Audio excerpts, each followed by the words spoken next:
It's okay. It's okay. Off your mic. It's okay. Off your mic. Chai! Now wow, people wey suppose talk truth to power don't off mic. And if we talk, now 500,000 they go summer us, call them hate speech. But fear not, Maiyegun don't come. Him go torchlight every corner, nooks and cranny of all these bad people where they spoil our country.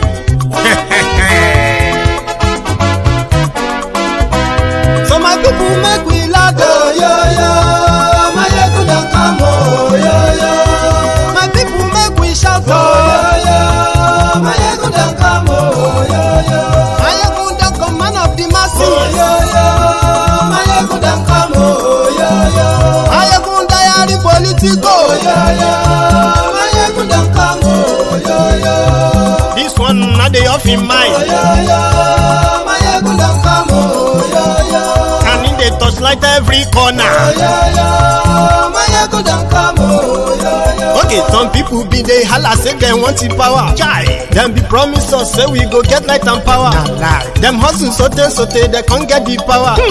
But now they know they do anything with the power. Sure. Every day, dollar just they get the higher power over Naira. See them talk say make we off mind, but thank God say Maiyegun don't come. So my people make you laugh, oh, yo. Maiyegun don't come, oh, yo. My people make we shout, oh, yo. Maiyegun don't come, oh, yo. Maiyegun don't come, man of the masses, oh, yo. Maiyegun don't come, oh, yo. Maiyegun Diary Politico, oh, yo. Maiyegun don't come, oh, yo. This one not they off in mind, oh, yo. Maiyegun don't come, oh, yo. Person where they do evil, no one make person talk. Them say that Maiyegun, that man too they talk. He too they talk. Say Maiyegun Diary, he they hot like pepper. But every day then they take money in bulk. Woman picking, they the street they hawk. Still them talk say make we no talk. But thank God say Maiyegun don't come. So my people make you laugh, oh, yo. Maiyegun don't come, oh, yo. My people make you shout, oh, yo. Maiyegun don't come, oh, yo.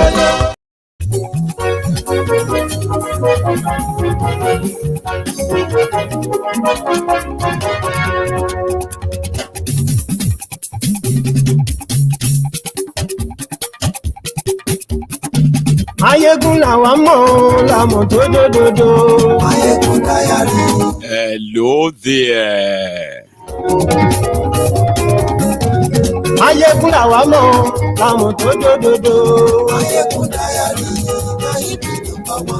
Maiyegun ti dé o, ọ̀rẹ́ ará yìí. Maiyegun Diary. Lórí Facebook, lórí YouTube.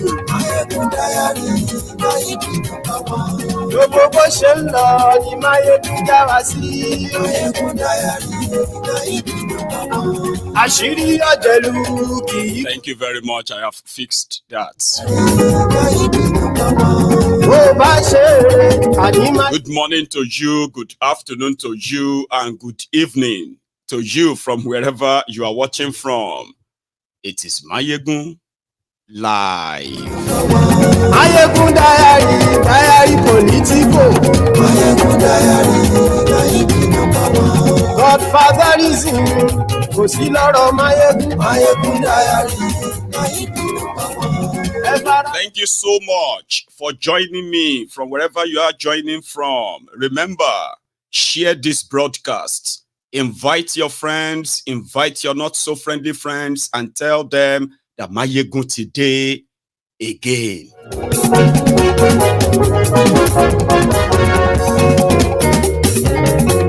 Àní ẹ̀sùn rákì. Maiyegun today.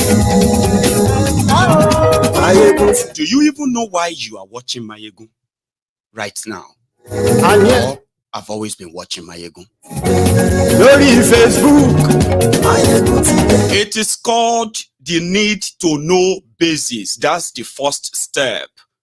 What you don't know, is what you don't know. It's probably even like bigger than you. But the moment you do know, you are bigger than what you do know. And what you know becomes powerful, especially if you know that what you know has been part of what has been mitigating against you as a Nigerian. So what do you do about what you know is now going to be left to you. Ọlọ́pàá tí ń darí bá ayé ẹ̀sùn lájú. Aṣòfin tí ń rúfin o. Stress ni. Ayé ẹ̀sùn lájú. Òkúra olóṣèlú. Miyetti Allah have assembled successfully their first army. Ẹ̀dìrà o.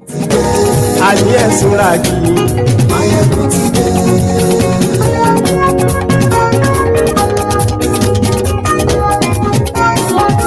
Maiyegun ti dé. Mo ti dé. So good morning to you once again, and good afternoon to you, as well as a good evening to you from wherever you are watching from. It is Maiyegun Live. And thank you so much for joining me, as well as paying your own offering, which is like the broadcast before you are soaked in the conversation. First thing first, right? To those of you who usually see politics as a game, it is not. It is life and death decision-making process. And it is so obvious that Nigerians have been making bad choices, especially now that we realize that the criminals who are destroying Nigeria, they do have enablers. So why are you watching Maiyegun? You are watching Maiyegun because if you are not directly affected by what is going on in Nigeria, that does not spare you from the consequences of what is going on in Nigeria. You know, you need to feel it. You don't really have to be there physically. But when you are there as well and you are feigning ignorance, it's mostly because, one, people don't know. And because they don't know, they can't act. There are so many factors working against you, knowing and understanding the danger that these criminals represent being in charge of Nigeria. So when you now understand the danger and you realize that bad government is like a stray bullet. Stray bullet is a bullet that misses and is eventually going to hit something. And it could hit you, their most popular vuvuzela. That's exactly why you are watching MaiyegunsDiary Politico. I don't care where you belong. But on MaiyegunsDiary Politico, everyone will understand the consequences that you carry depends on where you belong. At the end of the day, now all of us be waiting victims. But the earlier a lot of us understands the danger we are in, MaiyegunsDiary Politico is to help you understand and possibly stop them. We have to stop them. You see these characters, right from the local government level to your federal government level, right? It is like an organized crime, like organized criminals whose only goal and mission is to keep you where you are now, if you are not one of them watching me, by the way. So what does Maiyegun do? Maiyegun wants you to understand that even if you are supporting and defending rubbish, you at least need to understand the consequences of your action. They might want you to point fingers left, right, and center, right? But when it is you, just you, with all of the available information in your possession, you will never lie to yourself. And that is why you are watching Maiyegun. So, You might belong, like I said, I don't care where you belong. You are going to tell me where you belong. This is what I've been doing for years. And how would I know where you belong? Or how would you know where you belong? It is how you react to what Maiyegun says, and those Maiyegun exposes. Those Maiyegun want you to know deeper than what the media is telling you, and the role they are playing in whatever circumstance or whatever thing you are going through right now as a Nigerian, in or outside Nigeria. So when you understand what they represent, you will begin to put a break on believing them. Then you will begin to mobilize on how to stop them. So you don't have to like me, okay? It doesn't really help anybody. Just like when somebody says that every time they just criticize, why don't you see anything good in this criminal government? It's because you hate them. It's because of this or that. And I am like, listen, if I don't like them, it's because of who they are that I have discovered, and you need to know. You need to know too. But if me not liking them, you think it's bad for Nigeria. What about you loving them and ready to defend them even with your empty stomachs? I'm not talking about your empty brains now, okay? That's another thing. Even with your empty stomachs, what about your love? How many electricity has your love for these criminals generated? How many roads, bridges, schools, medical centers have your love generated? Absolute zero. Feelings don't run a country. Do you understand? People will tell you and say, listen, follow what I say. Like, do what I say, not what I do. So at the end of the day, it's going to end up in one place. And that is why the header of this broadcast is that of the new $1.5 billion loan that these criminals are asking for. So I kind of want to keep your mind afresh, even if they have belabored your mind with all kinds of happenings.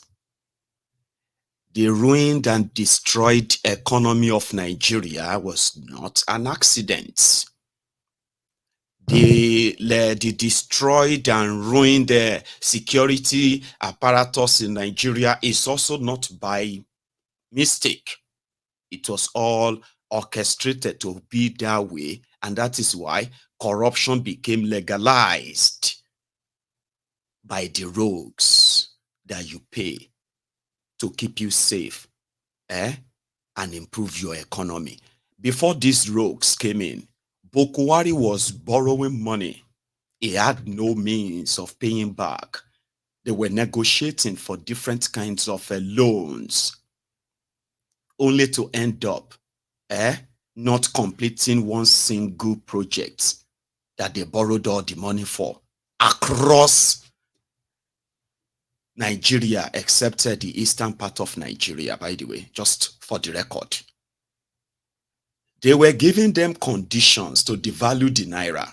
They didn't give a damn. They were taking all the money from everywhere. Don't worry, we'll devalue it. They were not in any way doing anything to improve the same production in Nigeria. Nigeria was bleeding. Businesses were leaving. Jobs were being lost. Poverty, the poverty basket was being overfilled. They didn't care. As they were running around tripping of foreign forex, they were also doing their racket of crude oil stealing at the highest never seen rate. At the end of the day, Nigeria Naira lost over 1,000% of its value. I mean, how do you describe this? Well, maybe not 1,000. Over 500% of its value under these rogues. They didn't stop there. They started printing money. inflation shifted from inflation to hyperinflation until they started doctoring the figure as if that would kind of solve the problem. Nigeria became the poverty capital of the world, right? As well as the unemployed and the unemployment capital of the world, the unemployed people's capital of the world under these rogues, all because they were borrowing money.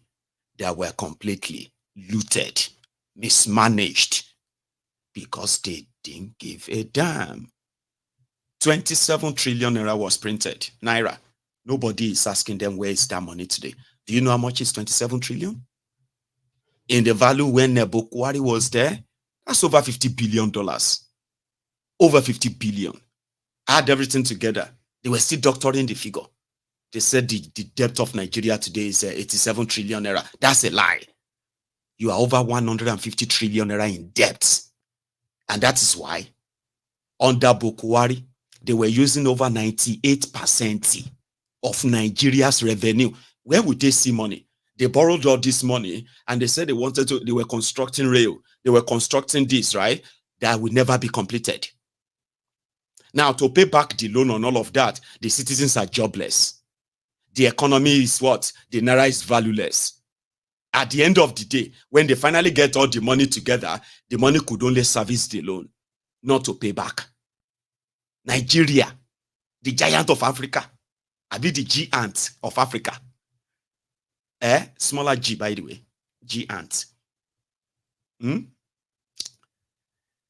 Revenue of the whole country could only service our debt, and they continue borrowing. Because they were telling themselves, right, that Nigeria could pay. As they were doing all of that, as the Naira continued to lose its value, the economy lost it. Hardship skyrocketed. As if that's not enough, Tinubu and gang, they took over. Grab it, snatch it, grab it, run with it. Now, monkey don't hijack cow to drive the car be the problem. They are now using the same concept of they are put Emefiole.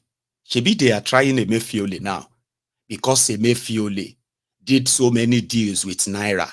At the end of the day, it was a back-end deal to pay themselves in the name of backing the Naira. Abi, it's part of what they are accusing Emefiole for. Emefiole is currently on bail. But they are doing the same thing. You don't know, or you are not paying attention. But I will explain that to you. Subsidy is gone. That was the breaking news, I remember. May 29, 2023. Call. And this, everybody started, yeah, that's a very big decision, a very good decision. That's we need to suffer now so that we can enjoy later. You want to suffer. That's what they want you to be. Then enjoy later. No, that's not part of the deal. When have you ever enjoyed? Ask your parents. Even if you are 30 now, still at home, they feed you. And you serve, they get opinion that you have to suffer. We need to endure. Endure. Or denial. But don't worry. It was the endurance. Fishe mi do name. Endurance. Olorun gbogbo. Iyagbe mi, right? The criminals were cooking all this together. Okay? Subsidy is gone. We are going to save money from subsidy. All right. How much money? By the time we will save like 1 trillion every month. That's great. That means we can use that 1 trillion every month to supplement some of all this. Abi? Yes. But that's not true. Subsidy is not gone anywhere. What do you think created the corruption of subsidy? And what do you really think the subsidy is about when they say subsidy? Because it's so popular. And why is it that till tomorrow, except for those that got exposed as oil marketers who were being paid 200 billion, 300 billion a year and they caused the the price increase of 2012 under Vigilantes, remember? Except for that time that they exposed and they started the trial of the oil marketers who have been paid subsidy but diverting the same oil to neighboring country. One of them is governor today, is the governor of Ogun State, dubious Dapo, aiding oil. Except for that, nobody knows about any oil marketers again. All you hear about is that under Bokwari, shockingly,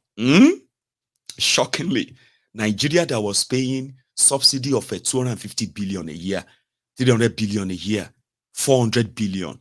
When Bokwari, who said subsidy was a scam, when he came in, subsidy became legal and it wasn't a scam anymore, right? And surprisingly, Nigeria started spending 1 trillion a year, 2 trillion, 2.5 trillion, 3 trillion. As at 2022-2023, Nigeria subsidy money was what? 4 trillion naira. These rogues. The saddest thing is that we didn't know who they paid the money for.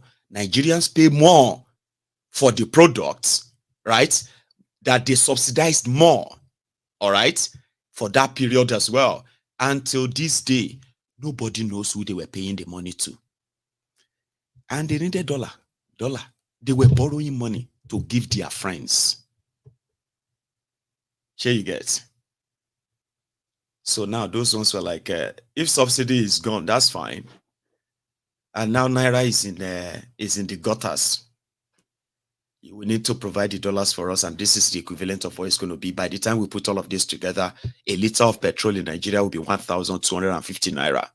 That is one of their leaked secret memo. Yes. And because it got leaked, they postponed it. Say, okay, you know what?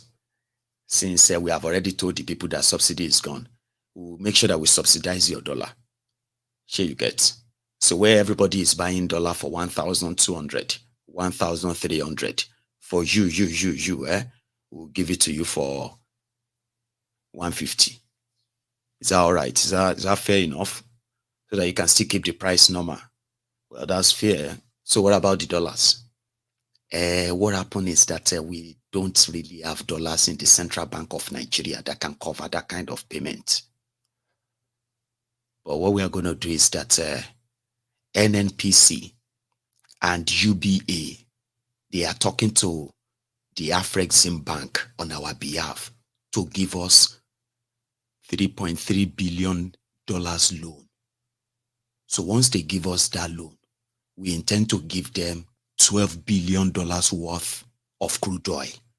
So once the deal is okay and sorted, right? Be rest assured that there will be dollars available for you. Okay, wait. And just about a week ago, the news broke that $2 billion from the $3.3 billion promised them by the Afrexim Bank was ready and released to them. They received that. So now, for the next 1 or 2 months, the price of petrol, the price of this and that, they can still remain same because the marketers have been subsidized, their own friends. And guess what? By their record, it is the NNPC that is licensed to bring petroleum products and others to Nigeria. The second person licensed is Dangote. Go and verify. Now, you see, as the scheme was going, and everybody is still feeling like, okay, yeah, it's okay, we can still pay 650 naira. I just don't want them to increase it. If they try it, that one is the problem. So you can feel like people will remove subsidy are also assuring you that the price won't increase. Does that correlate? I mean, correlate. You remove subsidy and you told people and you said, anything, whatever price you bring your petroleum, anybody can go, everyone can go and bring petroleum and sell in Nigeria. Here you get at whatever your landing cost. We are no longer involved. But behind the scene, you are giving them the dollars you borrowed in the name of the country. Negotiated with $12 billion worth of crude oil. 164 million barrels of crude oil to be given to them if Nigeria refused to pay in 5 years. And these guys have no plan of paying anything. So which means Nigeria will lose 164 million barrels of crude oil. Depends on, at the current price, it is worth $12 billion. So maybe in another 5 years, it's probably going to double that. Depends on the price of crude oil at the time. So that's the deal, only to hand the money to their friends so that the price of petroleum and diesel can remain the same for the next few weeks. Now they are talking to the World Bank for $1.5 billion loan. In their 2024 budget, they said they were going to borrow 10 trillion, nearly about 9.7 trillion naira.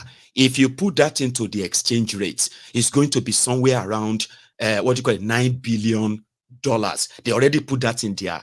What are they going to use the money for? In their budget, the money is to be used for, development, road, schools, this, that, blah, blah, blah, to fund the budget. That's what they wrote in there, right?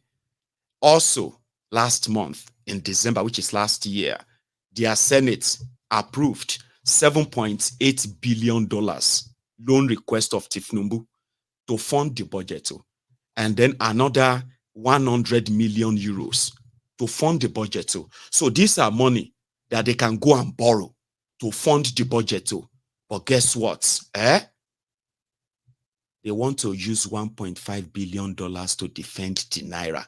Every time they tell you they are defending the Naira, they are giving the money to their friends. Have you ever asked that, wait, Nigeria know they sell crude oil since May. Let's even say we know what happened to the crude oil of Nigeria for 8 years under Bukwari, Abi, where 700,000 barrels of crude oil were being stolen every day. We put all of that figure together and we said, if the whole crude oil stolen under Bukwari is actually sold and the money is given to Nigeria, no intermediary, no nothing, right? Nigeria would have made over $300 billion. Convert that to your Naira. It can fund your budget for the next 5 years without borrowing a kobo. But that is currently in the pockets of all those who said they were working to make Nigeria great. And people like us exposing them are those who are demarketing Nigeria. It got so bad that they discovered, they stole Nigeria crude oil. It ended in China. And it got discovered. So China had to pay. When they put all the money together, it would have been about $2.something billion. Malamun and Bukwari came in. They parried the money. Till tomorrow, the money is gone. China don't pay. Gone. But she Nigeria know they sell crude oil. Have you ever asked yourself, like, one point, they said the crude oil stealing is kind of gone or reduced. So now they are producing about 1.4, 1.5 million barrels a day. We'll do the maths now. Because since these guys came in, it has been borrowing after borrowing after borrowing. And a lot of you are not paying attention. The conditions after borrowing is that if you don't get anything to back it, your currency will have to suffer it. You go out there, you saw your Naira at 1,350 Naira. You are not alarmed. Lives are being ruined. Lives are being lost because of this. And people are just kind of trying to figure it out or getting used to it or calling it the will of God. Like, there's nothing we are going to do about it. Now, what do we? So they're going to make it worse. So if I tell you, if people tell you that, give them time, you will be surprised how they are going to change it, blah, blah, blah, blah. Hey, those who shouted change in 2014 and 2015, you remember them very well. A lot of them are saying, Nigeria has not changed. We supported change. Look at Nigeria. Nothing has changed. Things have gone worse. No. That would be a totally wrong statement. You cannot say nothing has changed, but things have gone terribly worse or things have worsened. That's the change. From change to next devil. Remember, at the end of the day, they are now giving you the renewed hope. That hope still there. Now, they are telling you that your hope will be renewed. Okay? You just need to be patient. But when you look at what they are doing, the consequences of them is that it is going to worsen the situation. And because it is going to worsen the situation, right? You, who is going to be the victim of this at the end of the day, you need to know. Shitty man is in Davos, Switzerland. I don't know if you have seen the video where they are dancing Buga, Olololo, Buga, in Davos last night. Of course. While everybody is so alarmed and shocked what's going on in Ibadan and all of that stuff, the plateau killings and those killings that you have witnessed in Nigeria, these guys went with their Bambi Alabo to Switzerland. Initially, Sheikh Shitty man was like, we are not poor. We are the richest continent in the world. We do not blah, blah, blah, blah nonsense. Sha. For those who can interpret, please help my audience. They usually don't understand his accent. But I'll do my best when I come back, by the way. But for those who understand, help those who don't. Please help your brother. The multiple taxation. The president had set up a committee to synchronize our taxes and come up with a single line taxation system. So the global community was thrilled. We had a lot of positive interface, positive interactions, and very soon our efforts will start yielding fruits. We are not a poor nation by any standard. We are not a poor continent. We want to deal with people on a pedestal of equality. We do not come to the West with a begging bowl, no. We want to deal with them on mutually beneficial terms because ours is the richest continent in the world. The whole country of Europe, their resources are not up to the resources in the Democratic Republic of Congo. This is why I said we carry our poverty with dignity. We are not here. Wherever we go to have mutually beneficial relationships with nuisance lele. We return was suit. Did you hear him when he said we carry our poverty with pride? We are not poor continents. We are supposed to be rich. The problem is inequality. Who are those who created the inequality? Sheikh Shetima there, one of them. And it's still pretty much the road to the poverty that everyone, who has become the victim in Nigeria today is caught in. The road started not today, a while back. They are just playing their part to ensure that every generation indeed have their own portion of those who are going to end up in that bracket. So they are borrowing money. So in case if you are watching this video, they are borrowing money to back the Naira. And if you ask them, what do you mean by borrowing money to back Naira? Explain to us. Now, dear Wahala go start because they will begin to speak big grammar, nonsense grammar, economic jargons to confuse you. Because there's nothing like borrowing money to back Naira. Since they came in from my own tracking, these guys have already borrowed over $7 billion. Where all of you are still there. We don't know how much money they have already printed right now. Do you know that we didn't know that Bokwari was printing money until 2020? We didn't know. They kept the record. They kept it private until when they wanted to lift it and make it look like it's part of Nigeria debt. And they call it a way and means. We don't know what Tinubu is printing right now. And they don't give a damn about your inflation or hyperinflation. No. I just thought that you should know. Here you get. They are borrowing 1.5 billion to share among themselves. 1.5 billion with the Nigeria exchange rate.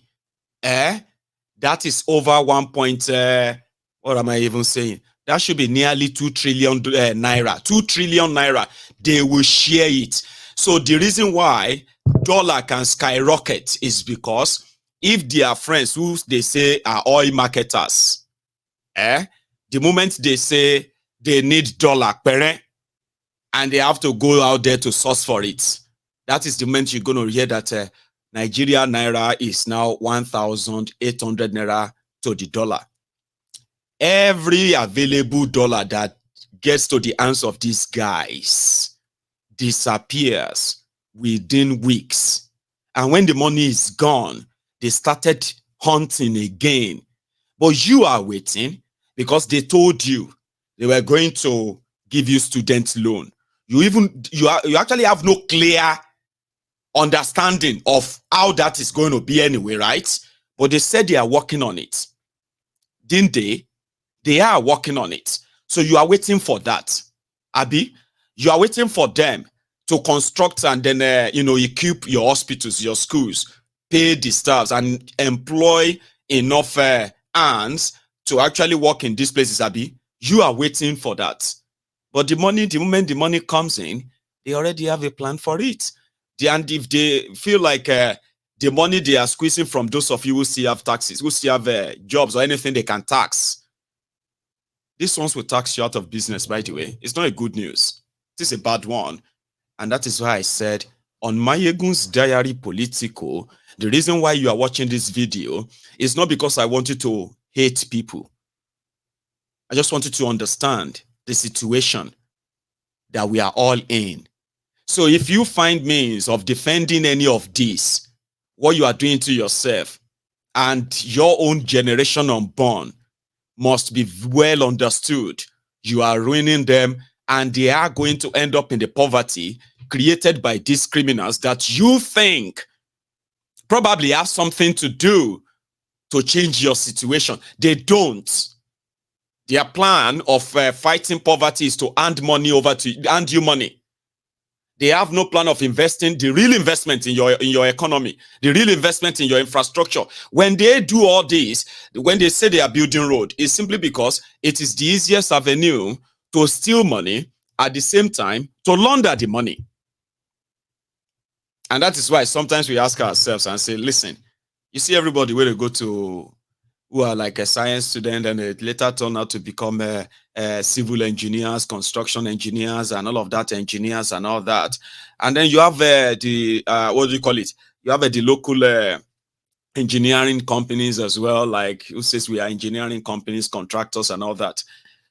But Baba, you still have to see the Julius Berger, 63 years after independence, Julius Berger building gutters, CECCC, building bridge, what do you call it? Everyone from all over the world, right? Still coming in, taking the chunk of the real job because Nigeria can't build anything. That is what your government says. That is what Nigeria rulers and the ruiners have said for years. So when they say come and contribute to the blah, blah, blah, blah of your country, most of what they're asking you to is that come and join the league of those who are looting the country. Because you all know, it's the system, right? Is a system that enabled the criminality enough that everyone can't wait to take their own turn. So come, let us work together with thieves, career criminals, whose actions are in total contrast to what they say or tell you while you are waiting. They promise to pay you 25,000 naira. That one has created controversy, created Edu Gates, Be Better Gates, where billions of naira has gone into the hands of private individuals into the bank account, private account of private individuals. But the poor people that they wanted to give the money to since May 2023 till now, they are still waiting because they can't sort themselves. They can't have enough. Enough to now say, okay, yeah, we have had enough now. Let's give the poor people the rest. And you can tell that's what it is now. So they tell you something, they're doing something else. Their own idea of lifting people out of poverty is like that of the idea of Agberu in Lagos. Rob Peter to pay Paul. Do you understand? Cash out from your mystery. The mystery they actually orchestrated. And everybody can begin to raise up their hands and begin to raise up their legs and begin to hit the ground at once. You know what I mean? Like the Miyetti ala soldiers. And then they can throw out a word of Naira note and say, hey, yeah, say, that man is so generous. Your money, your communities are lacking adequate, necessary and basic amenities. Your lives have been cut short because of the greed of these criminals who are indeed from different of our own ethnic nationalities across Nigeria. So they tell you something, they're doing something else. Then you are hoping that maybe they will still do what they said they will do. You are waiting. And guess what? To make it worse, it's not as if Nigeria is rich, yo. They have depleted Nigeria so much that these guys have brought terrorism to their own supposed country. I mean, a lot of people have come out to say, listen, look at all these billions being paid to the terrorists as ransoms. But when you see all the terrorists themselves, you can tell the money is not reflecting on on them. Which means the money is going up somewhere that is funding the operation. Who are those somewhere they're doing that? The criminals you call the excellencies and distinguished, the honorables and whatever you call them. Do you get how that kind of, Nigeria is poor. The resources of Nigeria, they brought terrorists on the people, kill the people, chase them away, and begin to illegally mine all those resources. All they care about is what they can take from you. And if you are not seeing it, it's because you have chosen to be numb about it, which is very bad. I used to say, it's okay. Maybe when you become a victim, you probably would then understand the danger that you have been enabling yourself. I don't know where you belong, and I don't care. But I do wish you will care about the consequences of your own enablement. Nigeria is poor. All the avenue where Nigeria could actually make money and such money reinvested in Nigerians. You invest the money in their education, invest in their healthcare, invest in the infrastructure, improve the quality of life, and then you have a rich country. But it is deliberately put this way. Then they have made Nigeria poor. They are now borrowing money to live their luxury lives in the name of Nigeria and Nigerians. And today, whether you don't chop or you never chop, as Nigerian, with the debt of Nigeria, you are already owing the debtors over 460,000 naira. If they begin to share the Nigeria debt, and that is why you are going to continue to buy inhaler 150 for 8,000, 10,000, even 20,000 because of these guys. It's not because anybody hates them. It's not because their enemies don't want them to succeed. They don't want to succeed the way you are thinking. They want to succeed the other way. And they are succeeding because they make you believe that they are doing something to improve your life. But you are looking around and like, how come this is not reflecting? The reason why it is not reflecting is because you are praying for them to be successful in their wish for you and for Nigeria. And if you look back, for those of you who have been praying that prayer, those of you who prayed for a Nigeria that's blah blah blah under Bokuwari. That may Bokuwari succeed. May Bokuwari succeed. For 8 years, Bokuwari succeeded, yo. Recharge card sellers from Daura are multi-billionaires today. While a lot of you, you are still owing money for the last week's Gary. Now, you can't even pass your main streets anymore. You have to kind of pass the back streets since you never get the money. Your salary has not been paid. You've already spent it. You are already in debt. I'm getting paid 150,000. You are already in debt of over 300,000. A lot of you are just this little tiny sickness from poverty. And Bokuwari succeeded in printing 27 trillion naira that none of you actually have any clue what they did with it.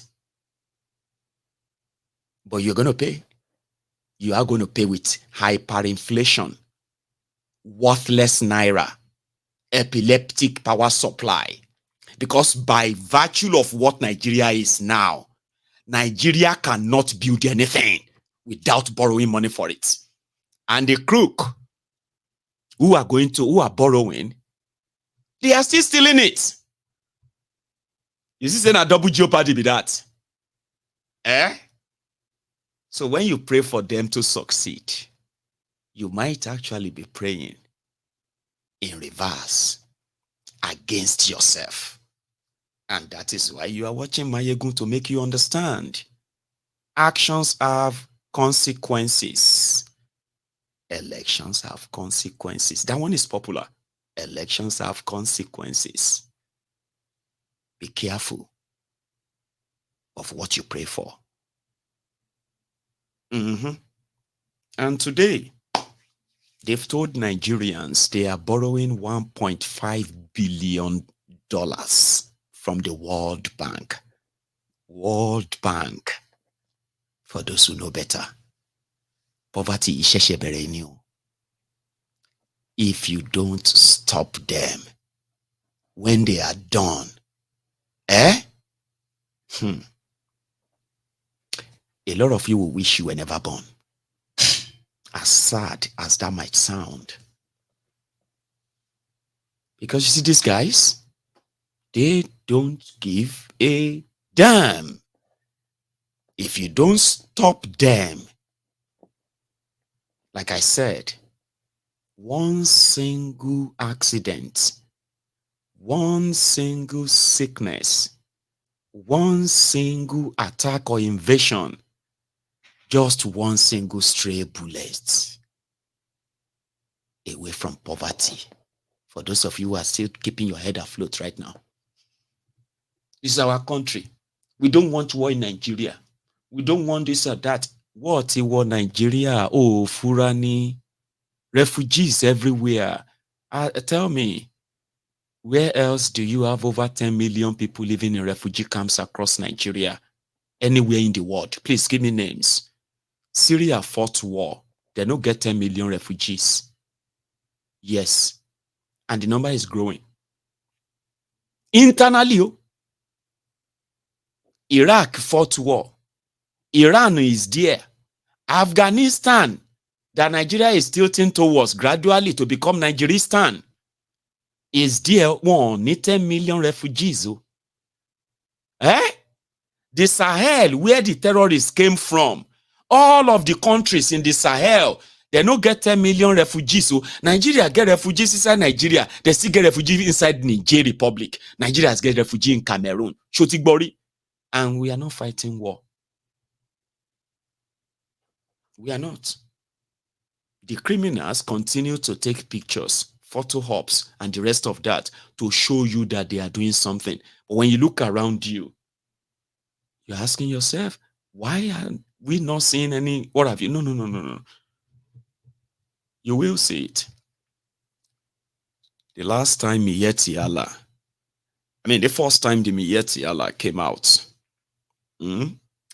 they were defending the Fulani herdsmen invading people's farms. Okay. Then things graduated to them defending the Fulani terrorist carrying AK-47 as protection. They defended that. Then the other time they came around was when the governors of southern Nigeria met in Akure, where the later Keredoluale convened a meeting, right? Miyetti was there. Some Fulani governors were there. This Matawale Wiri from Zamfara then was there. That was when I knew, these are the people funding these terrorists. Giving protection to this group of spokespersons for these terrorists. If not, you will never see a group of terrorists have spokespeople mingling, hobnobbing with people in public if they didn't have their real backers who are governors. And guess what their demand were? To resolve the problem of Fulani invading a farm. Fulani from Sokoto, Abi Futa Jalonu, Futa Soro. See, they initially said those who were attacking our people, especially in the southern part of Nigeria, Yoruba land, including Igbo land, they said they were Fulanis from Chad, Fulanis from Niger, Fulanis from Libya. They even said because of the death of Gaddafi, that was why the terrorists invaded Nigeria. Meanwhile, they brought them. They confessed that they brought them. Terrorists confessed. The criminals who brought them also confessed that they brought them back, that since their brother is in power, they can come back now. A lot of them came out. Bauchi governor said, every living Fulani in any part of the world consider Nigeria as their traditional land. Governors. So they went to Akure to discuss this crisis of why Fulani from Libya, Fulani from Mauritius, Mauritania, Fulani from, Fulani from Ghana, Fulani from every other place, that what they couldn't do everywhere, Central African Republic, they are killing people in Ekiti, they are attacking people in Ondo. Baba, they can't say Miyetti is representing them. So the meeting with the APC, Egbekegbe's governors, they can't meet for Akure. Guess what they offered? They offered to protect the southern Nigeria against those ones. They wanted to help the southern Nigeria to identify the Fulanis who are terrorists and the Fulanis who are not. So therefore, they wanted to be the vigilantes that will be providing security. For us, for example, in Yoruba land, Nnamdi Kanu ran crazy like, kill you. Amadioya perish you there. If you triumph for Biafra land, just write your will before you cross the border. A lot of us also ran crazy like, what the hell? You invaded our place, attacking our people. Now you want to provide security for us so that we can be safe. Are you being serious? Our reaction, Sha, as usual now, the way they don't bond them well. That didn't happen. Okay? The southern Nigeria, they were supposed to have Ebubeagu in the east, Amotekun in the west, so that this would be the forest rangers, those who are going to be well armed. If they see any Fulani with guns, they will arrest them and they will deal with them like, Then if they see, if any Fulani invasion is to kind of want to happen, they will be there before they happen, because this is Yoruba land now. This is Igbo land. But things changed. Amotekun was established. Tinubu was against it because he believed that was going to be taken wrongly by the Fulani North. Tinubu was against it, and he never hid it. You understand? He was against it. But he was still established anyway, right? In the eastern Nigeria, it was at the same time when they were telling the Igbo governors that Igbo man was going to succeed Bokwari. They even convinced the Devalues to leave PDP and join them, because he is somebody that Bokwari loves so much, and Bokwari is thinking of making him the next president. So Devalues, who publicly came out to say he made deals with the Fulanis killing people in Ebonyi, that they will stop the killing, but they broke the deal, and they've now killed over 80 people in a single day in 3 communities. I won't forget. Devalues took a 360 turn, joined Bokwari, and guess what? Ebubeagu became the hunting dog by the Igbo governors after their own brothers and sisters, the Igbos, the young people in Igbo land. Till tomorrow, Ebubeagu is not in the forest going after the Fulani terrorists. They were going into people's homes, breaking into their homes, taking their properties like SARS and killing those they can kill. It's like, you know what I mean? Like, to the Yorubas, Amotekun was disarmed before they could put on their uniforms. Before Amotekun could put on uniforms, they were disarmed. You can only carry kondo or shakabula. The kid can start, the smoke gun against AK-47 wielding criminals, terrorists, that have the conviction that their own forefathers, Uthman Dan Fodio, was the owner of the place that is now called today's place called Nigeria, was supposed to be their great grandfather's estate, Ile Yoruba, Fodio's estate. There are those who are convinced like that too. With guns, you see many people they carry kondo inside forest. The argument continued and continued until today. They still haven't allowed the Amotekun to carry automatic rifle today.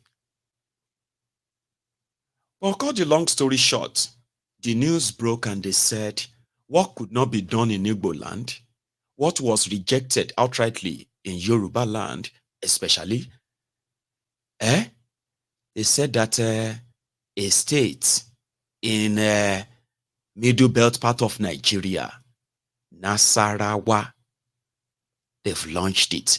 And it wouldn't, there's nothing bad in putting together local security, as all of us have been talking about. Let the citizens have their guns to defend themselves, or allow the regions to put together their own defense team. Comprising of the locals who know the territories. The police in Nigeria they've shown that they are overwhelmed or compromised. The military in Nigeria, they have shown that they are overwhelmed or compromised. Now, if you want to end this barbarism, this insecurity, let people defend their territories with whatever weapon they deem fit. At least license them. And then every weapon that goes into their hands are already known. Sure you get. But no, we all know why they won't let that happen, because that is already considered as an attack on the northern Nigeria. If you say you want to defend yourself, it's an attack on the northern Nigeria. But Nassarawa, Miyetti hit good in Nassarawa. May I show you? To idan muka koma Najeriya, a yau ne kungiyar Fulani ta Miyetti Allah Kautal Hore ta ƙasa ta kaddamar da kungiyar wato 'yan sa kai domin taimakawa jami'an tsaro wajen inganta tsaro a jihar Nassarawa da ƙasar baki ɗaya. Kungiyar dai ta ce tuni ta tantance mutane sama da 2,000 a jihar ta Nassarawar. Alhaji Bello Abdullahi Bodejo shine shugaban kungiyar, ga kuma ƙarin bayanin da yawa Abdu Halilu. aikin wa'annan 'yan banga da suke da suna nomadic vigilante za su haɗa kai tare da jami'an tsaro soja da 'yan sanda da kuma DSS a nemi wanda ake nema cikin laluma ba tare da an kashe wanda bai ci ba bai gani ba. Wannan shine dalili. Kungiyar taku ta samu amincewa gwamnatin tarayya?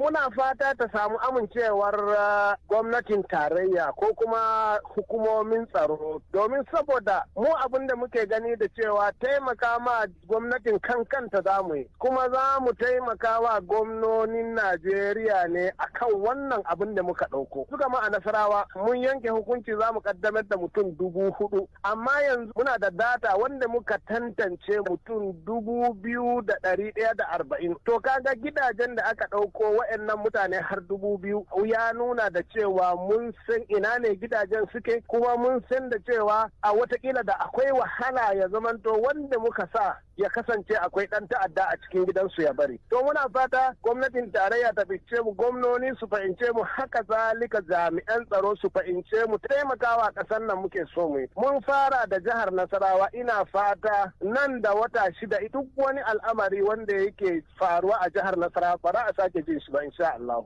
Idan kuka samu mai laifi ko za ku mushi hukunci ko kuma za ku ba hukumomi na ƙasa ne su musu hukunci? Wannan ba mun ɗauki mutane ne kara zube ba, mun ɗauko mutane haɗa da jami'an tsaro da kuma waɗanda suka yi ritaya daga ayyukan ɗan sanda da soja su koyarwa mutane. Ba ma buƙatar aje ana kashe mutum ko da ma ɓarawo ne. Ai yana ɗaya daga cikin dalilin da ya sa muka kafa bangar. Ana kama mutum ba a yin bincike aje a kashe shi. Mu ba za mu yi haka ba, za mu ga wayar ma yaran Fulani kai idan aka samu mai laifi babu duka babu zagi a miƙa shi ga jami'an tsaro su yi bincike har in aka tabbatar da laifin mutum a gabatar da shi gaban kotu. Su annan jami'ai naku 'yan sa kai na Fulani suna da makamai ne ko ku za su amfani da sanduna ne kawai? Dama ba Fulatani an san shi da sanda amma kuma wajibi ne za mu tashi mu nema musu makamai wanda dokan ƙasa ta yadda da cewa wanda ya tashi zai iya taimakawa wanda zai iya rikewa. Wato dai a takaice dole mu samar musu abinda duk doka ya tanada dokan ƙasa ta yadda da shi cewa su rike za mu nema musu wannan.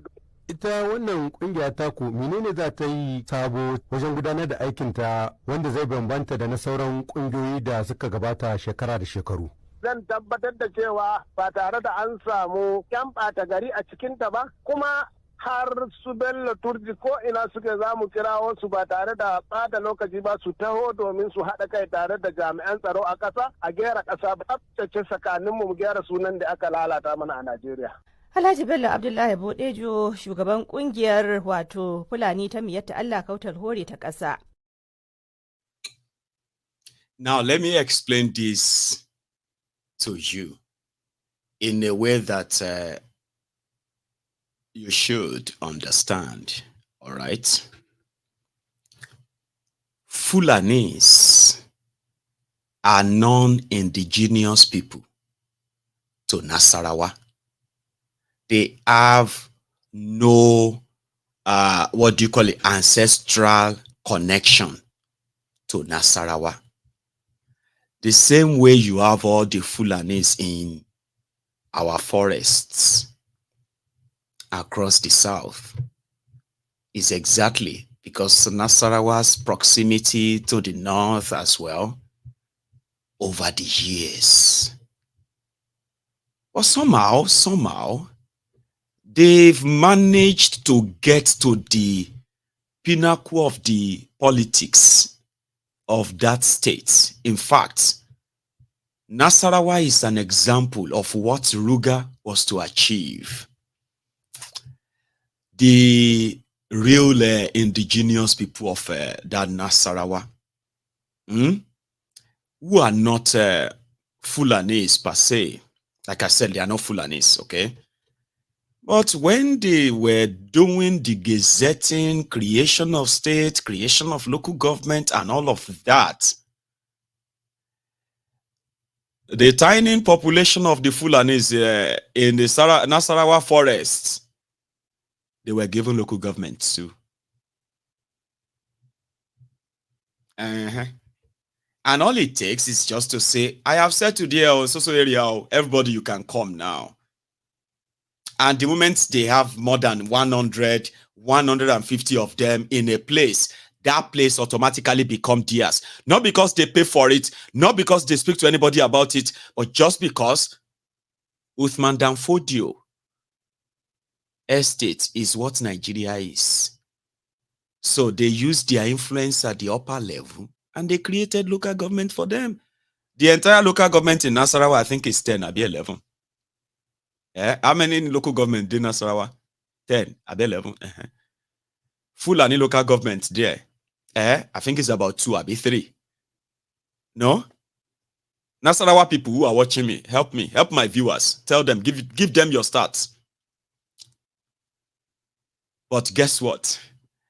The population of the Fulani in that 2 or 3 local government area in the political scheme is considered to be larger than the entire 8 or 9 other local government areas.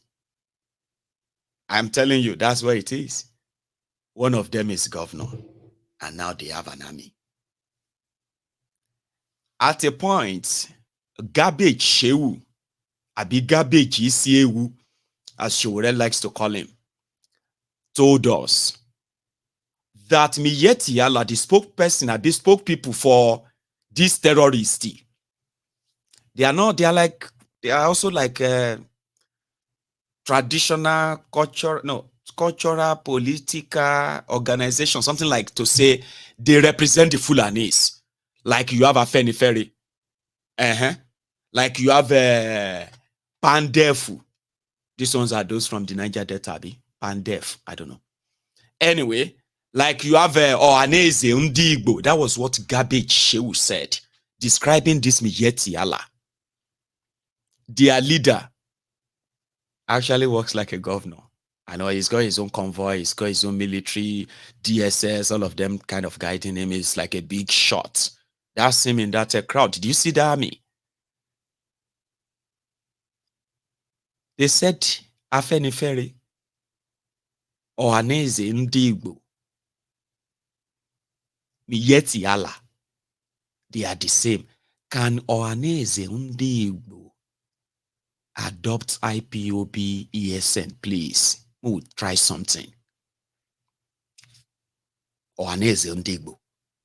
Let them bring out all the ESN boys and say, since socio-cultural organization can have a vigilante ESN in call Eastern Security Network, Ohaneze Ndigbo will give them the stamp of authority, just like Miyetti Allah has their own army. Can you try that? We'll try something. Afenifere put their own army together, and declare we want to provide security and pursue all the terrorists in our land, and then give them real guns. Do you now see some of you now, like, listen, I'm not you. If you are Igbo, right? Stay out of it.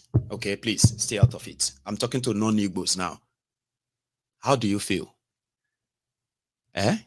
Tomorrow morning. Abu, what do you think?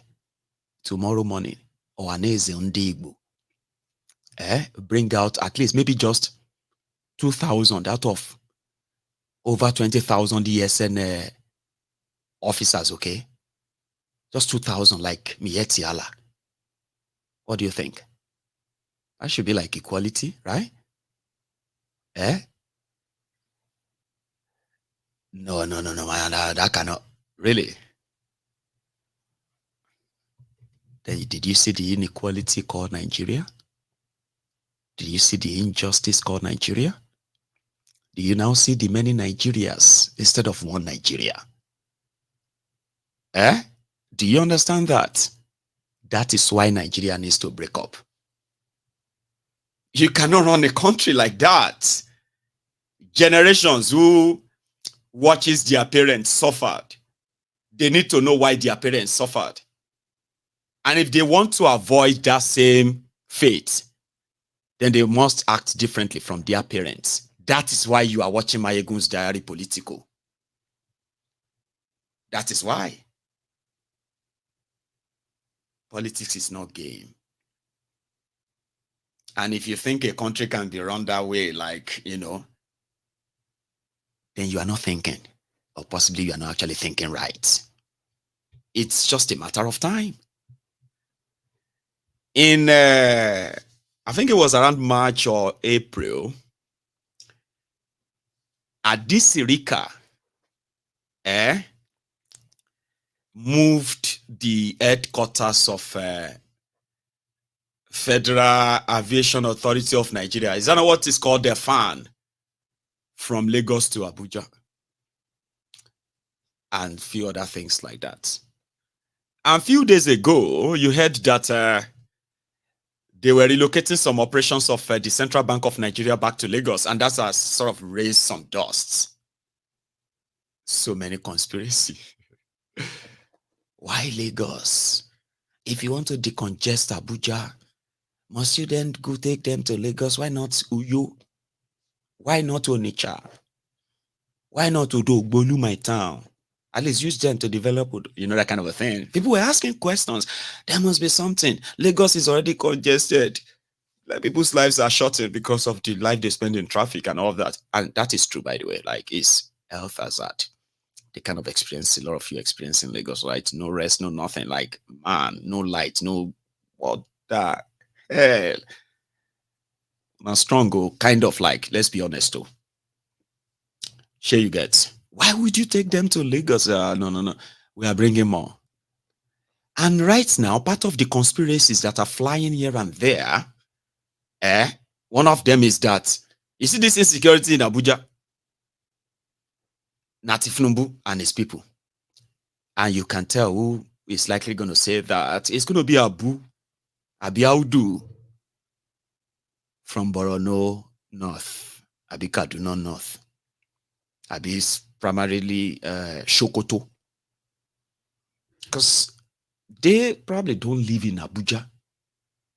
But for those who have been to Abuja very well, and those who live in Abuja, under good luck, Egbere Jolantan, everyone in Abuja started dressing like Ijo. You see this one, na Ijo. You see that one, you go see the Akete. Na Ijo. If you want to go and solicit for contract, just dress like Ijo. If you want to go and get a job, just dress like Ijo. It was like Ijo everywhere. And that didn't go down well with some of these jihadists from the north. It was part of what they actually hated about Goodluck Egbere Jolantan, an infidel. But they don't use Ojokwa Gogo Babalawo Ife, Tifnumbu, Igbin Ragbiji, Muslim, which is like Oluwole bought now, buyer's remorse. Everybody is regretting, including the Islamic, Supreme Islamic of Sharia, Bikini Konsha. I'm coming to that one. Everybody is upset because Kolutigbawan. Meanwhile, immediately they got there in 2015. Everybody knew. Everybody started growing beard. Uche, why do you dress like this? So don't call me Uche here. Just call me Abdul Uche or Uche Din. Uche Shuku, you don't turn to Abdul Uche. I was in Hajj last year. Did you not see my photo on Instagram? I have converted to Islam. Bro, come on, man. Come on. Igbo man converted to Islam because Bokwari is in Abuja. You know those things for contract. Igbo man, they tell you saying down there, don't be alleged. Can't they grow beard? They can say, Salam alaikum. Salam alaikum, Alaji. Salam alaikum, mana. Salam alaikum, mana. Now go day, mana. Alaji, now go. Oh, you know, that was their politics in Abuja. Sure, you understand? And it was so much of an influence. It lasted for 8 years. Now, if you go to Abuja right now everybody can they cut cardboard, can they put infinity figure on it? If you don't get money to buy Tifnumbu's on your man debt cap, just call somebody to cut the cap for you. They go use cardboard, cut them for you, draw infinity 8 on it for you.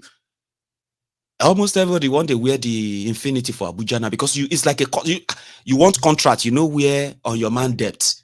cap, dress like a kolu, begin the wear agbada like Yorubas. They begin the wear agbada in a way that, you know what I mean, like not kaftani, not like all those kaftans like alaji.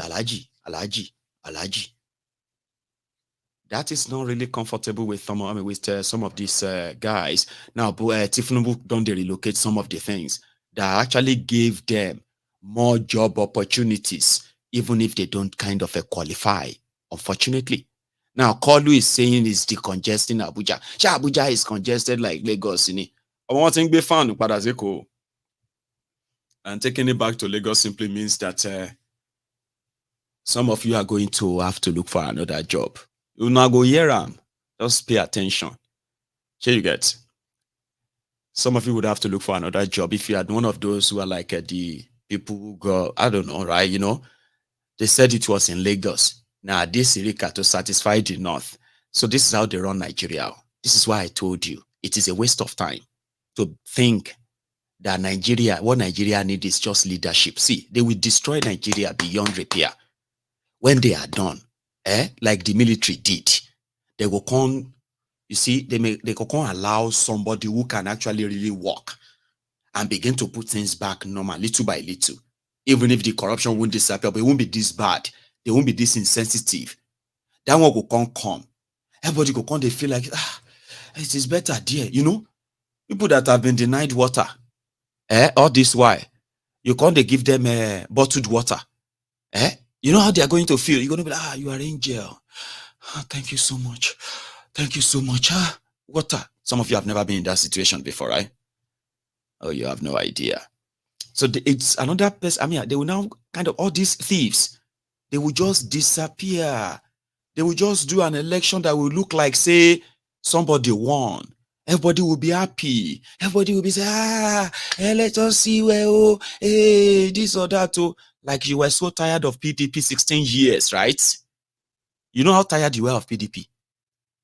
You were going to stone them anywhere. You see them. Anybody who is against PDP was your friend then. These criminals took advantage of that. Remember, now that same journey you follow now. Here you get.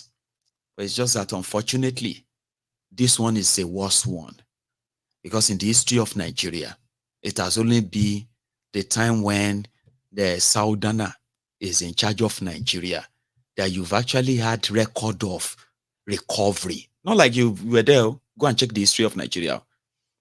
You understand? When you have Southerners, right? That's when Nigeria had some history of recovery from whatever it is. It was Obasanjo who built Niger Doki. Nigeria was building ships in the 70s. Are you with me? All of this, Nigeria was building ships, correct ones, like the Scotland shipping yard. By the time Bokwari took over in 2015, they have sold everything that has to do with Nigeria building anything and all of that. No, sorry. By the time Obasanjo took over in 1999, rather, everything was gone to zero. And Obasanjo, a Southerner, who is also a criminal, by the way, right, was able to bring Nigeria back from the ruins of that military ruins. Who are the military ruiners? Northerners, starting from Shagari to Bokwari, from Bokwari to Babangida, from Babangida to Abacha, and from Abacha to Abdul Salami. Nigeria was tanked. Now, you and I, you can watch me on Obasanjo's internet today, a Southerner. When Obasanjo said he started, listen to this one, 11 independent power projects across Nigeria to improve Nigeria electricity. For the first time, Nigeria was going to build electricity. But corruption, last, Obasanjo no build electricity. One of his ministers he was arrested by EFCC a while back, who stole over $2 billion from this same electricity project of Obasanjo. Anyway, Yaradua came and who was Obasanjo's appointed presidency. Like you have Tinubu INEC appointed today. Yar'Adua came, right? A northerner, which some people are kind of trying to repackage as the best president that didn't live long. Olofo lopo you know, go put it directly. Olofo lopo you know. Yar'Adua, they said na death make Yar'Adua no do good. They forbid the best president because he gave amnesty to Niger Delta terrorists. Niger Delta terrorists were busting pipeline, kidnapping expatriates, collecting ransoms, buying themselves their weapons, and they said they were fighting for the destruction of their environment, the blah blah, you know what I mean, for the impoverishment of their people. At the end of the day, now the terrorists became billionaires, and people still remain poor, even poorer. Do you understand? Yar'Adua gave them amnesty. They were collecting salaries. They sent some of them abroad to go and get education and all of that. They said because of that, Yar'Adua would have been was Nigeria's best president. Yar'Adua heard that the corruption in the power sector, he decided to say, okay, he was going to probe the power sector. Oh yeah, probe the power sector. Therefore, all the job, the work going on all the 11 power stations must stop. They want to investigate how much money they spent so far. So they put together a committee. Make the committee investigate how much Obasanjo spent on the power sector so far. By the time the committee spent 1 year, remember, all of the work on, the work going on those places, right, stopped because they are investigating them, right? By the time the investigating body spent 1 year, there were already accusation and allegation of corruption. The chairman of the investigating body has already been accused of collecting 1 billion Naira bribe. The other member of the committee have been paid. Corruption can't kill people where they investigate corruption. Last, 2 straight years investigating power sector. 1 single megawatt of electricity was not added to Nigeria electricity. The next 1 year, he was hiding his health. He was battling with his health. He died the 3rd year in office. At the end of the day, the probe of the power sector, the improvement of power sector, the probe of the power sector, and those who are probing the power sector, and the power sector they were probing, everything all ended. And Nigeria remained in darkness. So I've seen a lot. Here you get. I have seen a lot. But in this case, that would take me to another part again. Okay. And that is, what do you call it? This issue of insecurity in Abuja. I think I have been very much consistent about it. You get that now? So I'm going to come back to that too when I remember what I wanted to add to it. But I wanted to see this. In an apartment in Abuja, it is not just those who go into the people's homes to kidnap them for ransom, per se. It is the fact that it's all kinds of criminals. In case if you don't know, one of the terrible consequences of poverty. So let's start with this. One of the horrible things that corruption does to a country is it impoverishes the people. And when people are poorer, crime or crimes will increase. And you just don't know how far or how extreme people can go to actually get or to survive that day. You will be like, but we are all suffering now. Why did I not just go and steal?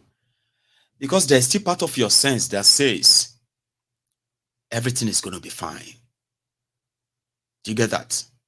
Like as worse as it is, there is still part of you that tells you that there's something that you are working on. There's something you are kind of, expecting and all of that. So it's not going to be like this forever. You don't expect it to remain like this forever, right? There are those who have been like you too. They were waiting until they realized that there's actually nothing. They lost everything enough that they probably are no longer thinking like you anymore. Who still see life as sacred and all of that. They don't anymore. But these ones were caught. And I want you to listen to this report, if you don't mind. Caught right in the act and fully armed. The police reveals the CCTV footage as one of the syndicates in their large numbers last Tuesday were invading an apartment along Utako-Uye Road as they robbed the occupants for hours. Painstaking efforts through investigations by the Utako Police Division with the aid of the available evidence led to the success and arrest of these suspects. Similarly, 2 members of the group are alleged to be prime suspects in the murder of an online taxi driver by name Ugu Bonaventure about a week ago. We collected his phone and in the process stabbed him. I have not done this because I have my handwork. They operate majorly in areas such as Doromi, Utako, Uye, Jabidakibiu, and Life Camp, respectively. We felt this should not happen while we are being paid to protect life and property. So that gives us the impetus, that gives us the enablement, and then Jaza, we went ahead, irrespective of jurisdiction. With the leadership of and directive of the Commissioner of Police, we were able to crack and bust this crime. The trio of Ibrahim Abdullahi, Hamisu Imam, and Amir Abdullahi were also caught on camera on Tuesday night as they broke into the house of a senior military officer to cut away a TV set, among other valuables. The command's PRO, DSP Josephine Ade, advised residents who have the means to endeavor to equip their property with effective security measures to aid security in delivering better services. Onotu Yakubu. Fellow Nigerians, this is just the beginning. So to those who have the means, I think you should please record, install CCTV to record your attack. Because if you survive, they might get those who attack you. Sure you get. I hope they have the video evidence of those who kidnap or have been kidnapping people in Abuja. Abuja people, Mukuna stay safe. So it's like Tinubu want to leave your city for you. Unanokuku vote for him. And he knows. It's not that he is punishing you for it, but he's neglecting you enough that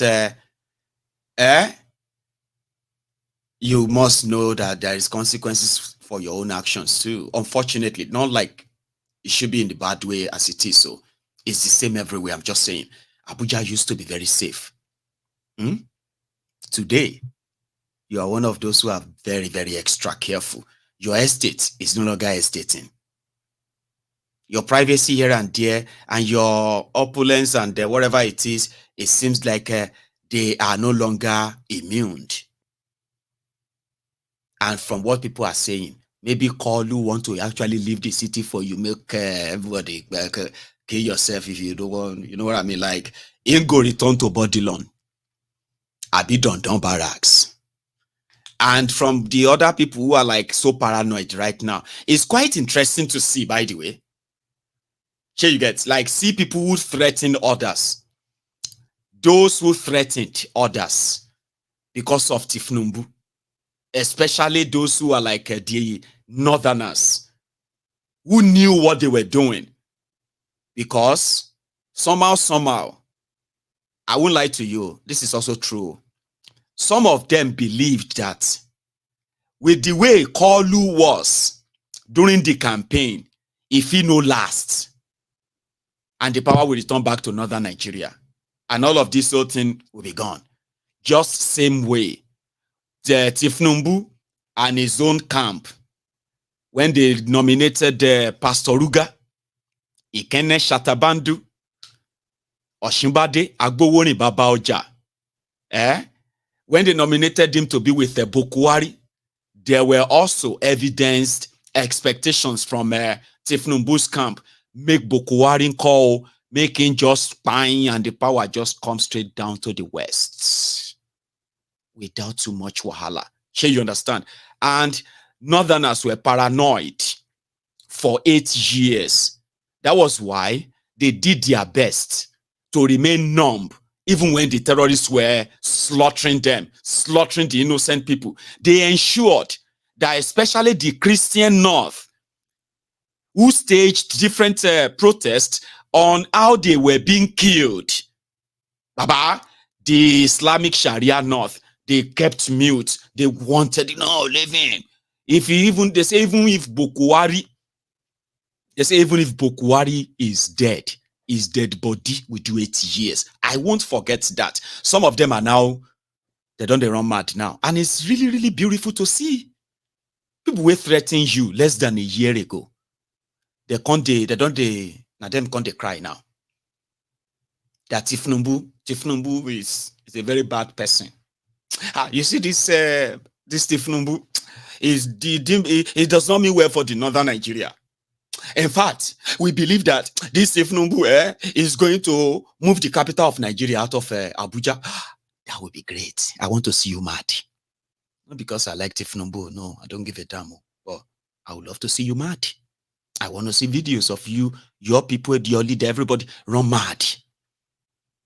Can you understand? So that, like everybody will be saying, they have 1 or 2 reasons to be mad, right? We might actually be having the Fulani and the Ronukus Classico on social media very soon. Because they are going to remind them that all this your complaint, all this your nonsense, all this nonsense you are saying, Shebo Kuari did not do them. Shebo Kuari did not Fulanize the government. Shebo Kuari did not Fulanize Nigeria. Are you mad? She when the people are dying, when Nigeria is being destroyed, and all of us are saying, may Buhari succeed, may Buhari succeed. Are you not saying amen?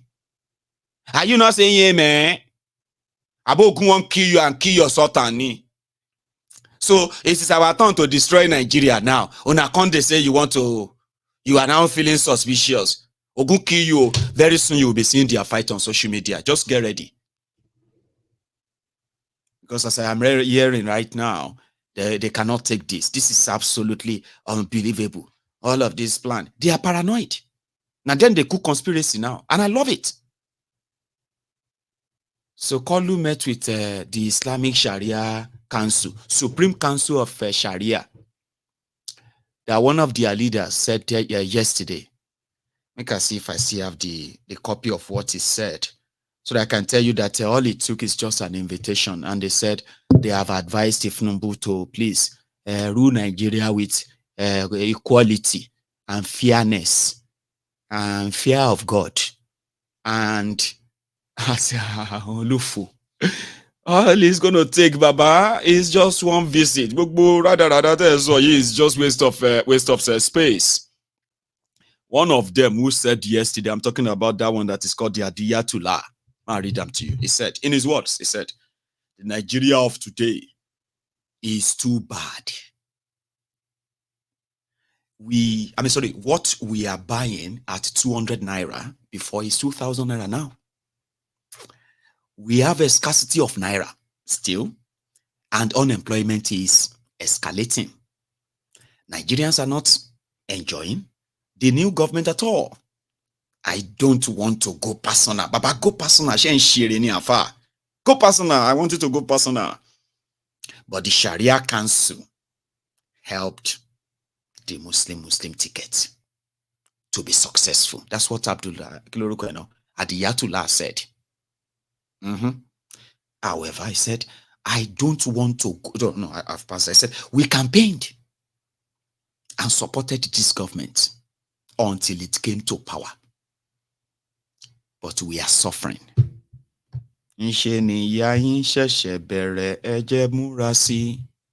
Ìyá yín ṣẹ̀ṣẹ̀ bẹ̀rẹ̀ kẹ́yà múra sí mo ní ṣe ni ìyá yín ṣẹ̀ṣẹ̀. Get an interpreter, they will tell you what that means.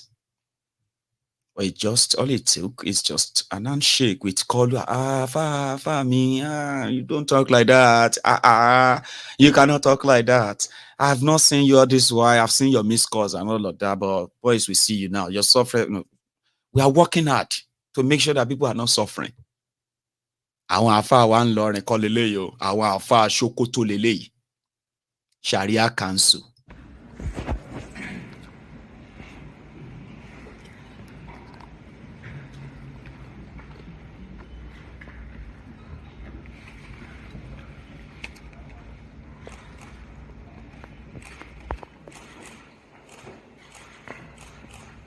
The National Assembly.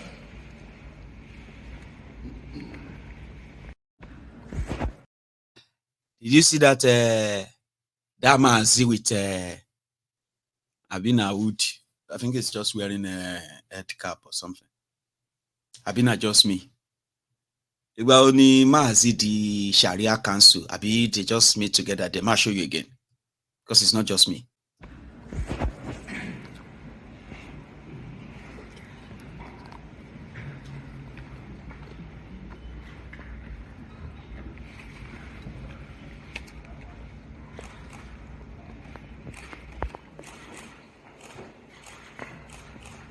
The National Assembly.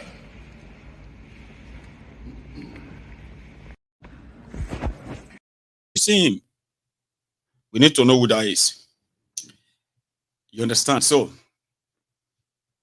now everybody would have to wait for Tinubu's policies to manifest, to begin to manifest.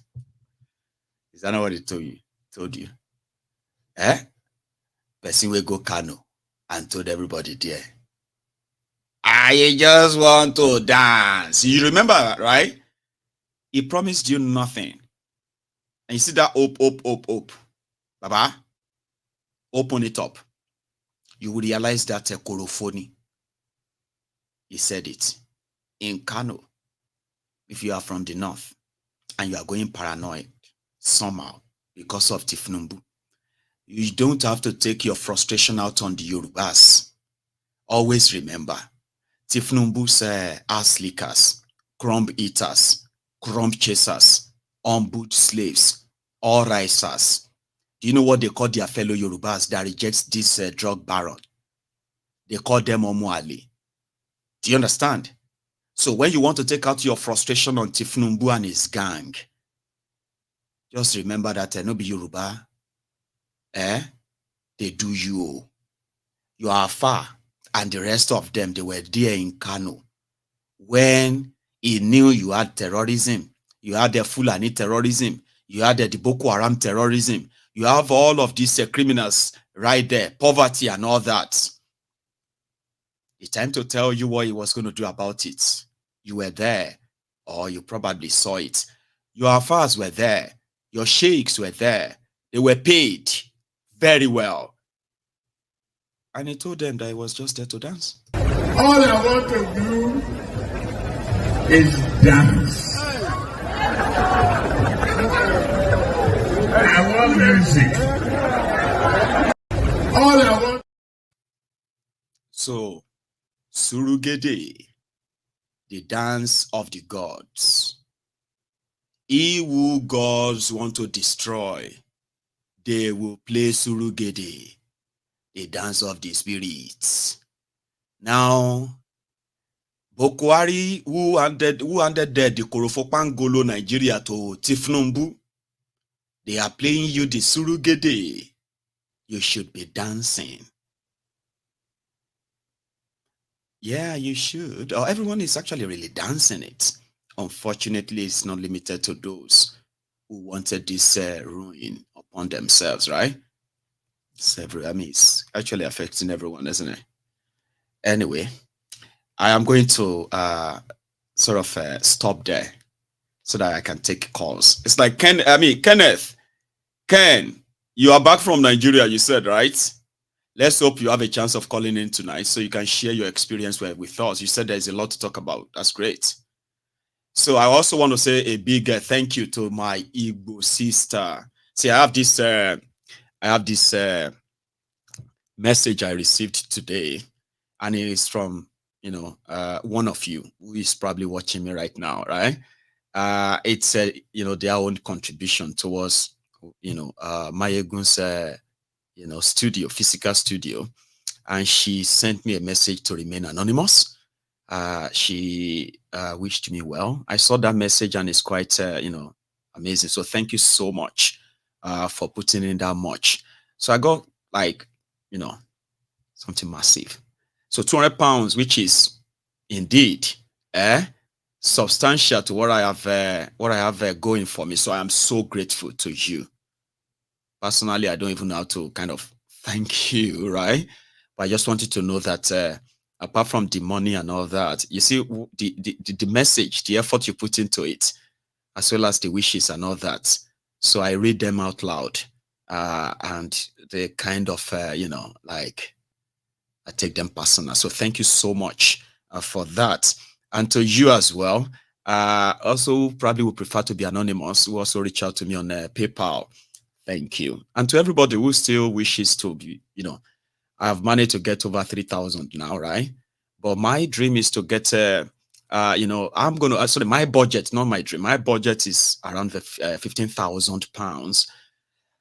But I am so grateful for the fact that if I was thinking of how was I going to start it, man, okay, begin to kind of really figure out how to fund it directly by myself, I know it's probably not going to be this. Okay, so that's why I said those who have reached out to me and those who really, really wishes me well and all that, you've all kind of given me the possibility. You get that? So, and I'm grateful to all of you for that. Okay, so thank you so much indeed. So I'm going to go make my cup is almost empty. The leftover is so cold tea. So I'm going to go make another cup of tea, okay? And when I get back, I will take calls. And then we can have a chat. And you can add your own voice to the chat tonight. Don't go anywhere.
I've got my first caller tonight, and there we go. Hello there. Yeah, hello, Mr. Maiyegun. Hello, this is sir. Carlu from London. Say that again. Sorry. This is Carlu from London. Carlu from London. How are you tonight, sir? Yeah, I'm fine, thank you. Great. Please. I can hear you. You might need to ignore the broadcast as usual, or mute it, or go to another room, or else you'll be distracted. I'm gonna do that. I'm gonna mute it. Thank you, sir. Yeah. So basically, the reason for my call is just three things I'm going to talk about. One is the insecurity. I think, based on my understanding, I think the Tinubu administration has realized that they cannot control insecurity. So what they're trying to do is to move all state facility that they need back to Lagos. And looking at it now, I'm understanding maybe the demolition they did in Lagos was to create space for those government parastatals when they relocate them to Lagos. They will not tell you, oh, those places were actually on top of canal, but they have now redesigned the houses. The canal will go under it. The Federal Ministry of Aviation will not have an office here. That one, all the major key governments, CB and everything, they move them back to Lagos, so he can have better control and you spend less time in Abuja. Reason being that MC Oluomo was supposed to go to Abuja. Yes. But he still doesn't want to abdicate his position from Lagos, because he understands that Abuja is just 8 years program. He will need somewhere he will stay permanently. And he doesn't have the foot soldiers to manage the whole of Abuja like they do in Lagos. So they will need a lot of people to mobilize to move to Abuja. And if you have actually gone through military warfare, the longer your supply chain is, the more difficult it is for you to execute a war. So the distance from him mobilizing the boys he's going to use in Abuja from Lagos to go and deliver, the longer the distance for them to deliver, supply chain becomes weaker and you can easily beat him up there. So what he's trying to do is to bring it to where he has more power, more control, and more protected as well. Like Thank you. More human shields. Thank you. That is what he's trying to achieve. And I think so. You believe in that conspiracy as well? Like there is a planned intention of moving control back to Lagos, like these Northerners. So this Northerners paranoid could be true, yeah? It's true because he cannot manage it. He played. If you notice, he played the Northerners a very, very big game. Before the election, Tinubu spent 80% of his time in the North, convincing them that he's sick, convincing them that he was not going to be able to rule for 8 years. And the Northerners were still annoyed with the fact that Yar'Adua died in presidency. So they wanted to pay Obasanjo back by putting somebody that they think will not last that 8 years. And Tinubu understood that game and played this perfectly with his Baba Blue, Blue Bablu, Blue Bablu, whatever he was doing. And he got them to believe that he was not going to last. So now that he's entered, because suddenly is now like even though he's still talking jargons, right? But it's no longer like so worse and so terrible as it was during the campaign. So they feel scammed. They feel scammed. But it's too early to feel scammed. Did they want him to die in 2 months? These people are used to stealing. They don't have anything to offer. So the earlier he dies, the better for them to go back to their business. And business as usual. This better Edu people are talking about. What was the other person before Better Edu doing? Same thing. COVID, they were giving people money for school fees. For how many? Where's children? Lockdown. They said they were feeding school children during lockdown. School that wasn't open. So if you're even contesting about Better Edu's case, that's you're wasting time. So another thing you also have to look at again is, I think Shell leaving, Tinubu is consolidating power in the sense that by Shell going out of Nigeria now, those companies that are going to be able to buy Shell will be companies that are linked to him indirectly. Now he has Dangote on his side because he's made Dangote to release a list of people that own that particular refinery. That's right. Before he started lifting oil. So Tinubu has a stake in that business. Everything is going to go back to Lagos. It's going to be like a case of where they have operational office in Abuja, but decision get made in Lagos. Everything is going to be done from Lagos. He's probably going to spend, in the next 1 year, he'll spend less time in Abuja. It will be like a case of Buhari, when Buhari was spending more time in England. That will be what Tinubu is going to do to them. You leave Shetima in Abuja, all decisions get done in Lagos and sent to Abuja to just ratify. So if you need to ratify anything, you get on the plane, go there. They all have to come. He will just fly there. Sign it. Yeah, or even fly to Abuja and do photo op and come back. and come back. That he's done it from Abuja. You've just sort of opened an interesting perspective to the conversation tonight, right? Because a lot of people can now sit down and begin to kind of put the pieces together too and say, well, that kind of. So we might not be able to talk about whose interest this is going to be all about, because we all know it's going to be about anything that is Tinubu's interest is not people's interest. But now, I don't think it's about people's interest. What he's trying to achieve at this point is, if I don't get control of what I want, the country can break up, but I have all the resources in my pocket. The printing mill is going to move from Abuja back to Lagos. Everything that generates money is moving back to Lagos. Customs, so Murtala Mohammed, everything that generates money is moving back to Lagos. Only things that don't generate money. Dele Alakori, Minister of Mines, when everybody expected him to be Minister of Information. So it's all about the resources. And whoever is linked to it, they want to know. And what they're going to do now, they're going to make a cargo airport. The one they did in Ogun State is what they're going to be using as their smuggle routes. Hey, Kalu.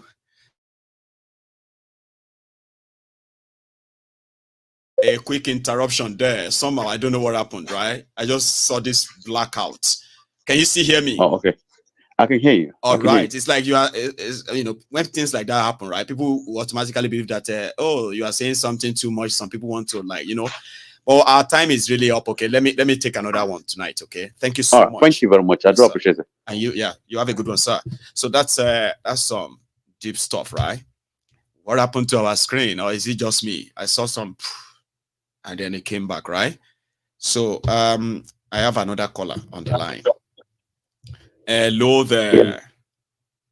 Yeah, hello, Maiyegun himself. Hello, sir. How are you? Very fine. This is the man you call Elder Dari. Elder Dari. Okay. I think I remember. It's been a while, sir. How are you? Very well. I'm the one that has a white beard. You always say, I told you that this is my white beard. I remember you very well. I think it's in Spain, is it? Yeah. Where are you? I want to remember. I remember your face now. I want to remember where you are, where you stay. I'm in Winnipeg anyway, in Canada. In Canada, yes. I think I remember you now. Yeah. That you usually sit with us during the People's Parliament. And, yeah, exactly. God bless you, sir. Elder, how are you today? In short, Maiyegun, that your tea you normally drink, I want to drink that tea. Or maybe we should shift to popcorn, because get ready for a lot of drama. We should, because there will be a lot. I said it in that description that it's going to be stormy. Everybody better brace up. They're shopping for 1.5 billion again, man. So I told somebody, I said, this dream, in short, when this call came in, the treasury was empty. Then, what is his name? Elumelu quickly packaged for him that 3 billion. And now? And people say, hey, 3 billion is for development. Oh, that is, they were just ready to devour everybody. Yes. Now they are finished. Now they are finished. I said, look, in the next 5 months, if this Naira does not go up today, what is the exchange rate? They are running 1.5 billion. To defend it from what? Is it that not to go to 1.5? So what happened after the end of that 1.5 billion? Would they go and borrow another one to defend it another again? Like, what are they doing? These are the questions that people probably should start answering themselves, and they will start understanding that, man, this is not going to end well if you don't stop them. So, now, I told somebody 2 years ago, I beg you, if you are listening to me here in Nigeria, I don't know how you do it. But if you know you have a substantial investment there, I beg you, just think of trying to diversify your portfolios. Think of something else to do. That place, I tell you, those guys are on board to revenge. Can you imagine? And do you look at how Kolu was even greeting Buhari the other day, 2 days ago, like a boy. I know.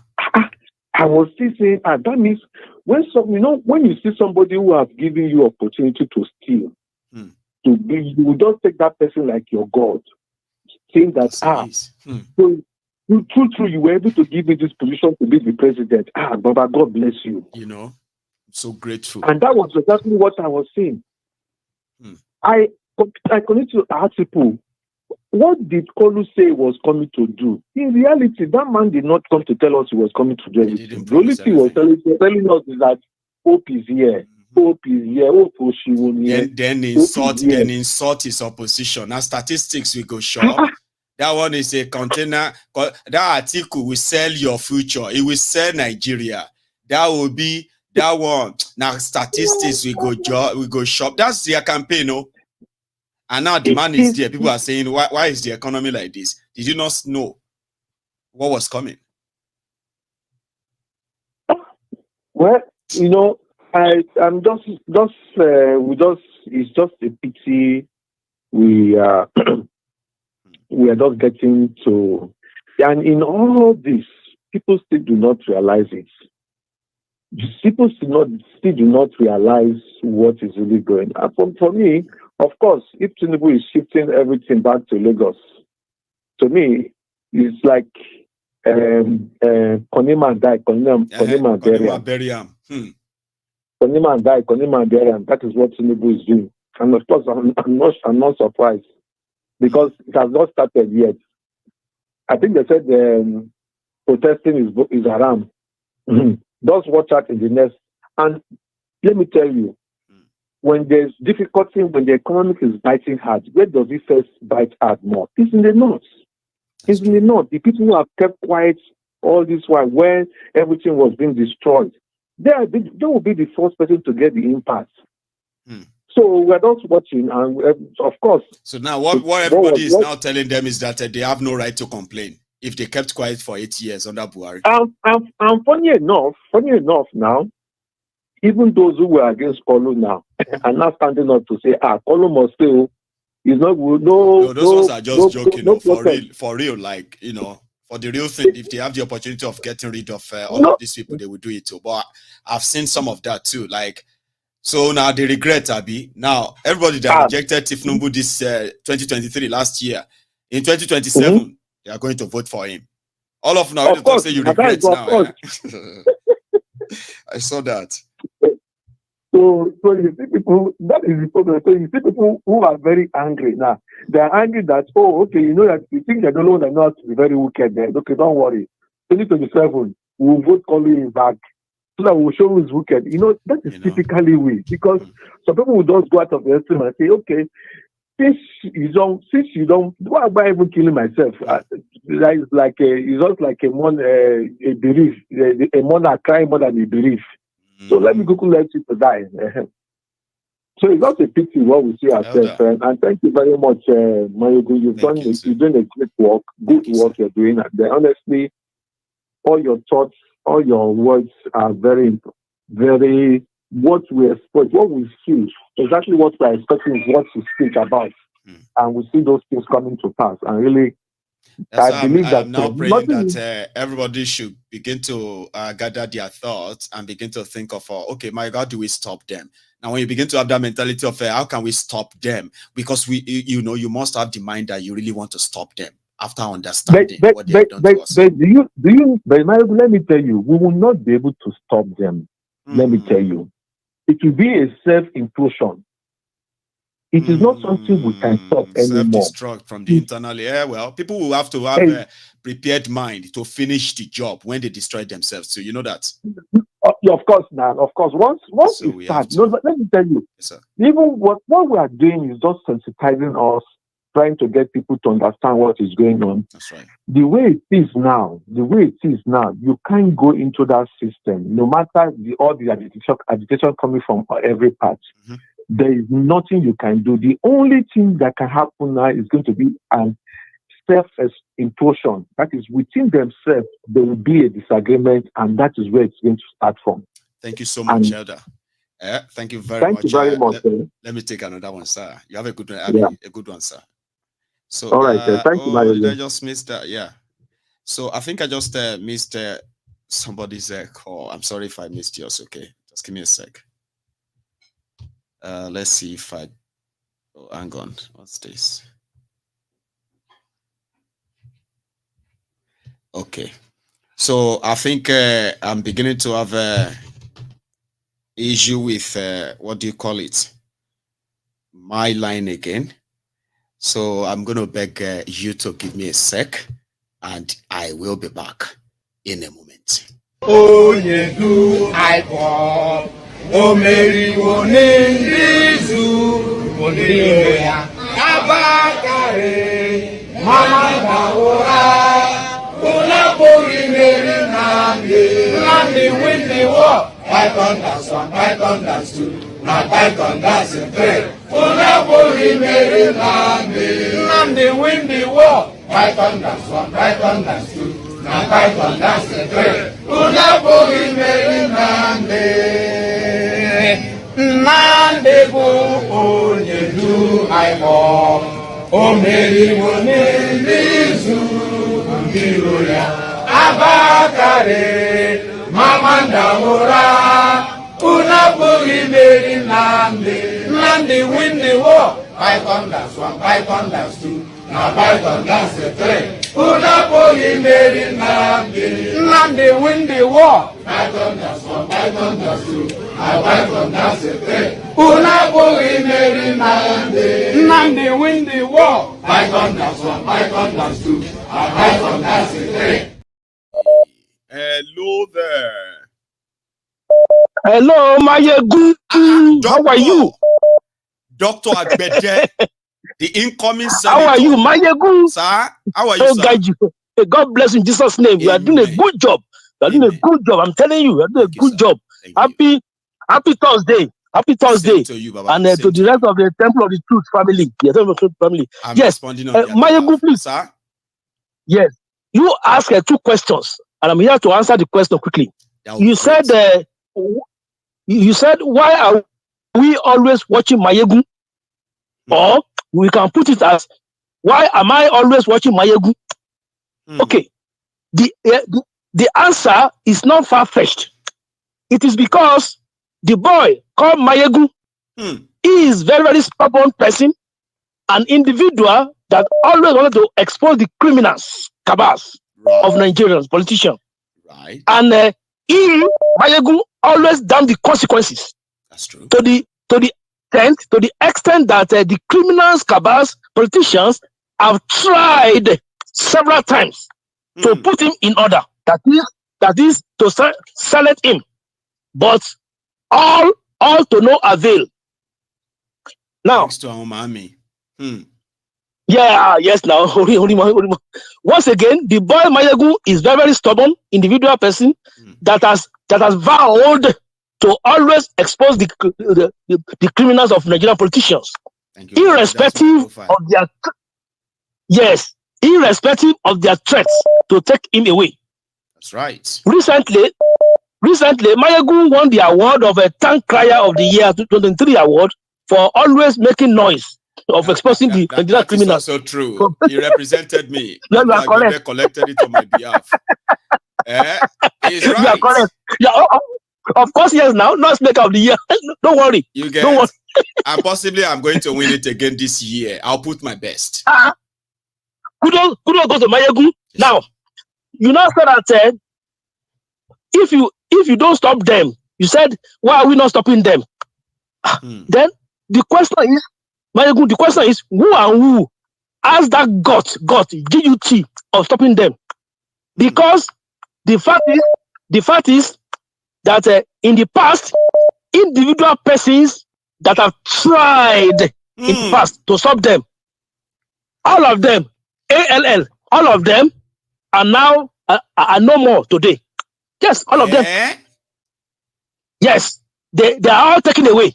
Examples, let me give you 2 examples. Right. Professor Adola Wotobi, no more. Delegiwa, no. Even to the extent that the old Justice Minister, Bola Ige, that was just God rest his soul. With all the security, as a Minister of Justice, he was taken away with Jesus Christ. We are told that God bless you. Amen. Vying for the governor of the Lagos State. Yeah, no. and the oh God. I want they tie his hand, they tie his leg in his bedroom. I fear we no fear these criminals. Now, Maiyegun, I know about 20 to 30 years ago now, how time flies. Even to understand that even if you have your security, let me see, when they wanted to maybe they went to this Obasanjo's house at maybe Yaba area or upon the wall. The wall is about 20 feet high. They entered and killed. I was told that maybe they killed his mother. And aged 80 years old then, 80 year plus then. You see, upon the security, and the wall is like a 30 feet high. 30 wall. feet.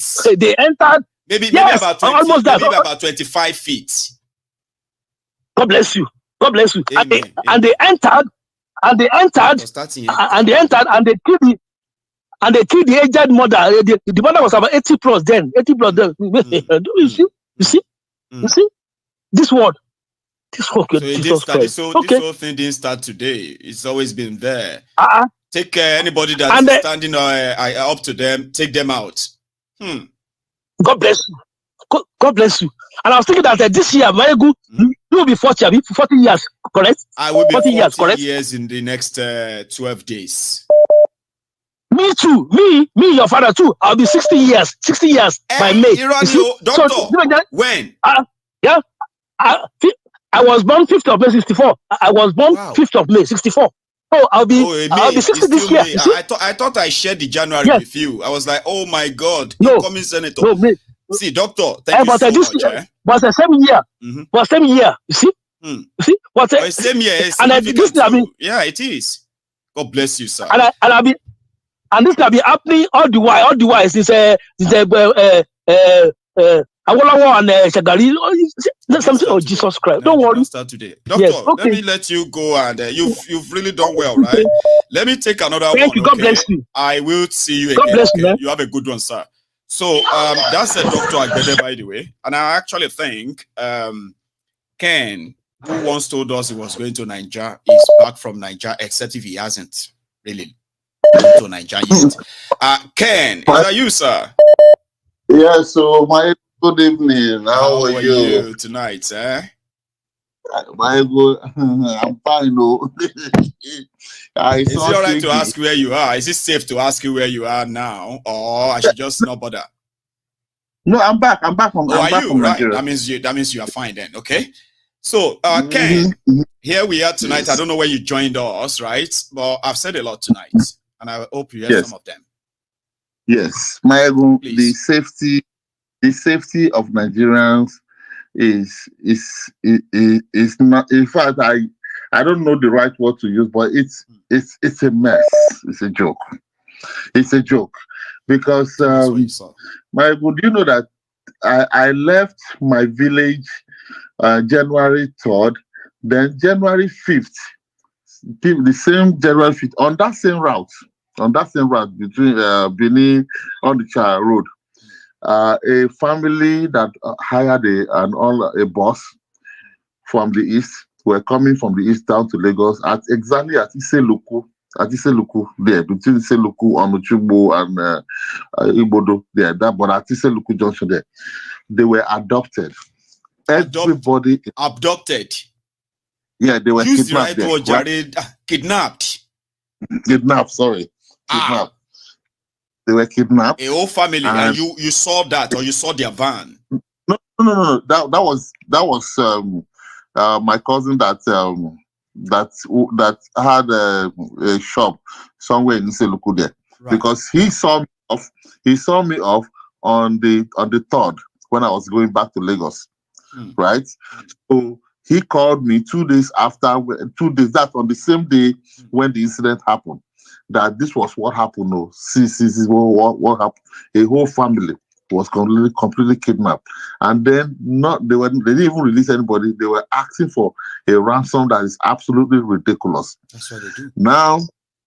And then as if that wasn't even enough, Yeah, you remember the report on the Abuja own, where the one they then they were really, if they didn't pay this amount, eventually they were killing them one by one. Yes, now. Maiyegun, let me just don't let you with too much story of that. The truth of the matter is that the security there is a joke. It's a freaking joke. So everyone is a game there. Like anybody can be a game. It could be anybody, anytime, and it was just a game to them. It's I spent literally 350,000 naira just to have my security with me till the period I came back. I had no choice. Carrying a gun around you. How many are they? There were two of them. There were two. One was a mufti. One was a mufti. The other one was not. Okay. So imagine, because I have the resources to do that. Imagine who could not do that. So which means, who is more important, me or the other Nigerians?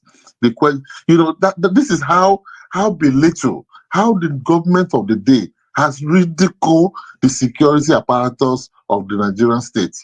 The Nigerian people in their own comfort zone cannot be safe because the system has been designed to work against the Nigerian state. It does. Okay, let me move away from there. Maiyegun, look, like you always say, there's pressure. There is pressure in Nigeria. It is bad, Maiyegun. I can categorically tell you this one for a fact. It's not second-hand information. I was there on the ground. It is bad, Maiyegun. These so people bad. are living. Give things you saw that got you so like, man, I knew Nigeria people are poor, people can be poor, but this is like extra. This is not normal. What did you see? Okay, Maiyegun, let's use the basics. Let's go to the basics. Hang on, before you go to basics, I'm glad that when you were in Nigeria, right? Did you buy things yourself or you just send people? That's where we can start from. Did you buy things yourself? I bought things myself. Now let's go to that basics you wanted to share, right? Tell me what you saw that got you like, how are people surviving here? Exactly. So I said, you know what? I've been buying food from the hotel. Let me.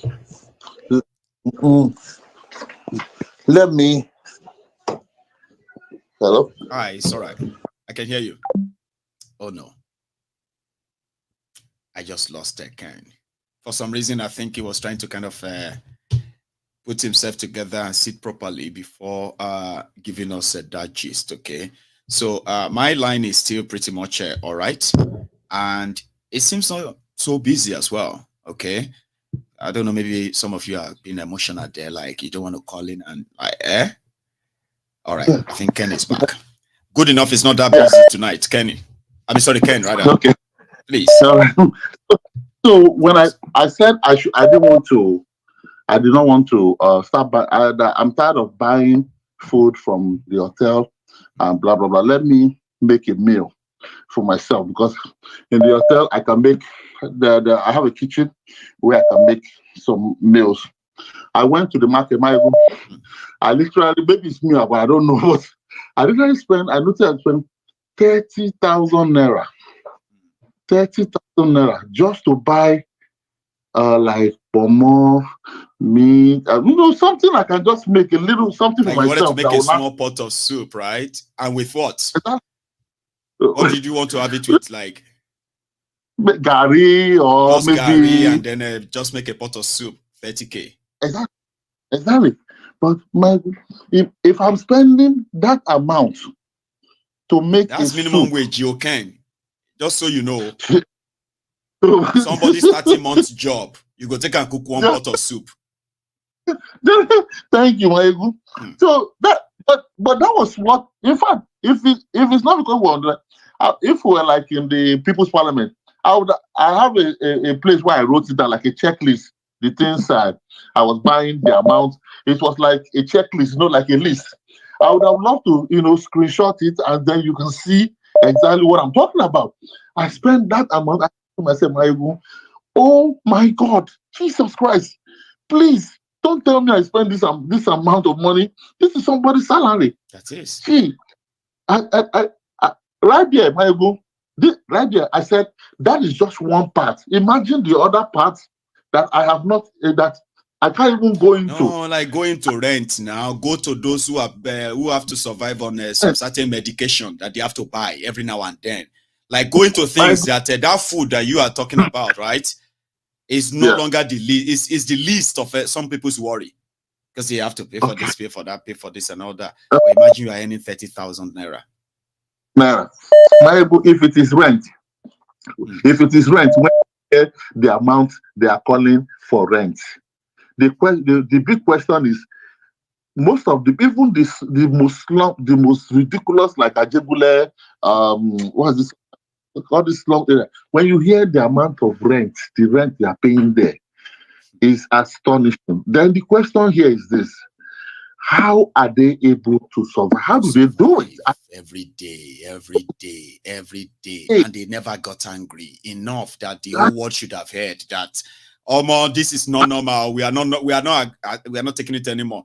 Everybody just seems to kind of adjust. Yeah. Everything that you have been saying for years, and as they are playing themselves out, it's like I was in Nigeria. I was watching it play. It was a movie. Watching it, I said to myself that, oh my God, I can't wait to get back and call Maiyegun and tell Maiyegun that, man, if you're a demigod, have I'll be called Oracle now. You know, you are a Christian, right? And you're heaven now. You they run after now heaven race. Abi, you won't go heaven. So if you meet my Ajia friends now, right? They are doing their own Alijana race.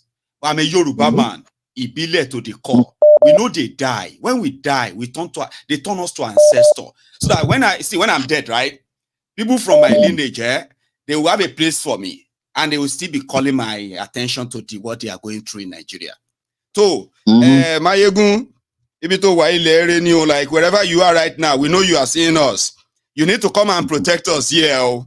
We, your children, we are still here. Fulani terrorists are still kind of coming after us. I am dead, dude. I'm supposed to be dead, resting. If you die now, you go and rest in heaven. Me, if I die, I turn to ancestor. That is my own belief. You understand, Anyway, that's why they will call me Oracle. You can call me Oracle, because if I'm dead, if I die, people will still be calling my attention to come and Maiyegun, let me make a confession to you. Please. 3 weeks. These 3 weeks or almost a month I've been away. If I honestly say I did not miss you, I'll be lying to you, because I couldn't have. There was no time or the window for me to watch your program. Everything is just stress, right? It was stress from the beginning till the end. That's why I say, of the airport, my experience at the airport, my experience on the road, even where somebody literally told me that why would I stop at a stop sign? I should have moved. I should stop. Why would I stop at the stop? Not knowing that you a vehicle that get to the stop sign before you move. They will not give you the memo at the airport. You are entering a mad country, so you have to be mad. People will tell you, to survive in this place, you have to be mad. Everybody is mad, like doing the wrong thing, and they're like, it's normal. No, if you want to survive here, also, can. I miss you. I really. I know. It's good to see you again, man. You are looking sharp. It's really good to have you back. Now that I can have that peace of mind that Ken is back there. One of my own veterans here is back to safety. So yeah, good to have you back. And keep it safe, right? Thank you so much, my brother. Bless you, sir. You have a good one, sir. So that's Ken right there from the US. And do you mind taking a minute to, at least if you haven't liked this broadcast, okay, please do. Before you know it, in the next 30 minutes, we'll be done from this platform. And you may not even remember if you liked it or you didn't, even though you know, right? I have a caller. Can you hear me? Hello? Yeah, I can hear you loud and clear, Maiyegun. Fantastic. How are you, sir? I'm all right, Maiyegun. Thank you for picking my call. This is Stephen from Derby. Stephen from Derby. Baba. Yeah. Thank you so much for calling in, okay? Please. Thank you, Maiyegun. Yeah, I want to bring a scenario before I continue my chat. All right, please. Let's assume that we are in secondary school and I'm made to be like maybe one of the best students in my class. Then when I'm in let's say GSS3, another student join. Then I used to be like one of the favorites. I used to go to their class to go and invigilate their exam. Now, when they are having exam, they used to cheat, carry Igbo like that. Then they will bribe me, I will collect the money, blah, blah, blah. And me, myself, I used to cheat as well. I used to do that kind of a thing. That thing continued till maybe I'm in SS3. And this is a girl in SS1 that used to carry Igbo. And one of our teacher, let's say a great teacher, he used to be an invigilator and he used to supervise us. We used to bribe him to cover up. Meanwhile, they made me senior prefect. Now, this is a girl in SS1. Maybe they caught the girl that, you used to carry Igbo to exam, blah, blah, blah, like that. Eventually, they caught him and they want to investigate, maybe it's true or not. Now, I'm part of the people that will investigate this girl as the senior prefect. The agri teacher is also there and some other teachers. Now, if the agri teacher also is knocking this girl, me, I'm knocking the girl as well. Now, this guy is now telling us that if you try to bury me or throw me under the carpet, I'm going to expose you. That you, the senior prefect, you used to carry Igbo. That's why they think you are brilliant and you are not brilliant. The agri teacher, he used to knock me and we used to give you bribe. All of us, we are in the same circle. So I'm just saying this scenario. Everybody, eventually. Exactly. It's either I just say, this girl is brilliant. She's not like that. And the agri teacher will also side this girl. It's not like, because we are all together. So this now brings me to the case of Better Edu and all these people. Maiyegun, I can tell you for free that Tinubu will know all these things about Better Edu. And all this minister of finance or blah blah, all they know about all these things. Wale Alakori, Abia, do you used to call it? No, so yes, this one is like Wale Edu is the one for finance. Thank you, sir. So I just want to put that one together that nothing will come out of this thing. Pata, they will ask the girl to go. That just don't worry, you've done your part. Exactly, sir. Nothing will come out of it, sir. So that just my number one comment. Then number two about our brother that came back from Nigeria. See, I have so many people in Nigeria that they update me every day about what is going on in Nigeria. Nigeria is, I don't know how to put it, very worst now in terms of buying things, in terms of feeding, cost of living. A friend of mine back then, he used to support Tinubu. Now he sent me a message that our sister is bidding for one of the best this thing, maybe on social media. I should vote for her. I said, you are stupid. Vote for her with my money. Go gather people. Maybe you are Tinubu caucus. Go and gather people to vote for. That thing is not really like spreading these days, Baba. Because I have noticed that everybody seems to feel like anybody who could publicly, confidently say they wanted Tinubu and the Tinubu will be this or that, they believe that such people are considered as those who are after our lives. They believe that they are after your life. Because anything Tinubu does today, they believe that if not for them, Tinubu will not be doing what he's doing to them today. So because of that, anything that happens to Tinubu supporter, they deserve it. Have you been seeing the trend as well? It's like everybody just feel like, yeah, you deserve it. They have kidnapped your family. I'm not bothered. You deserve it. Oh, you feel same, right?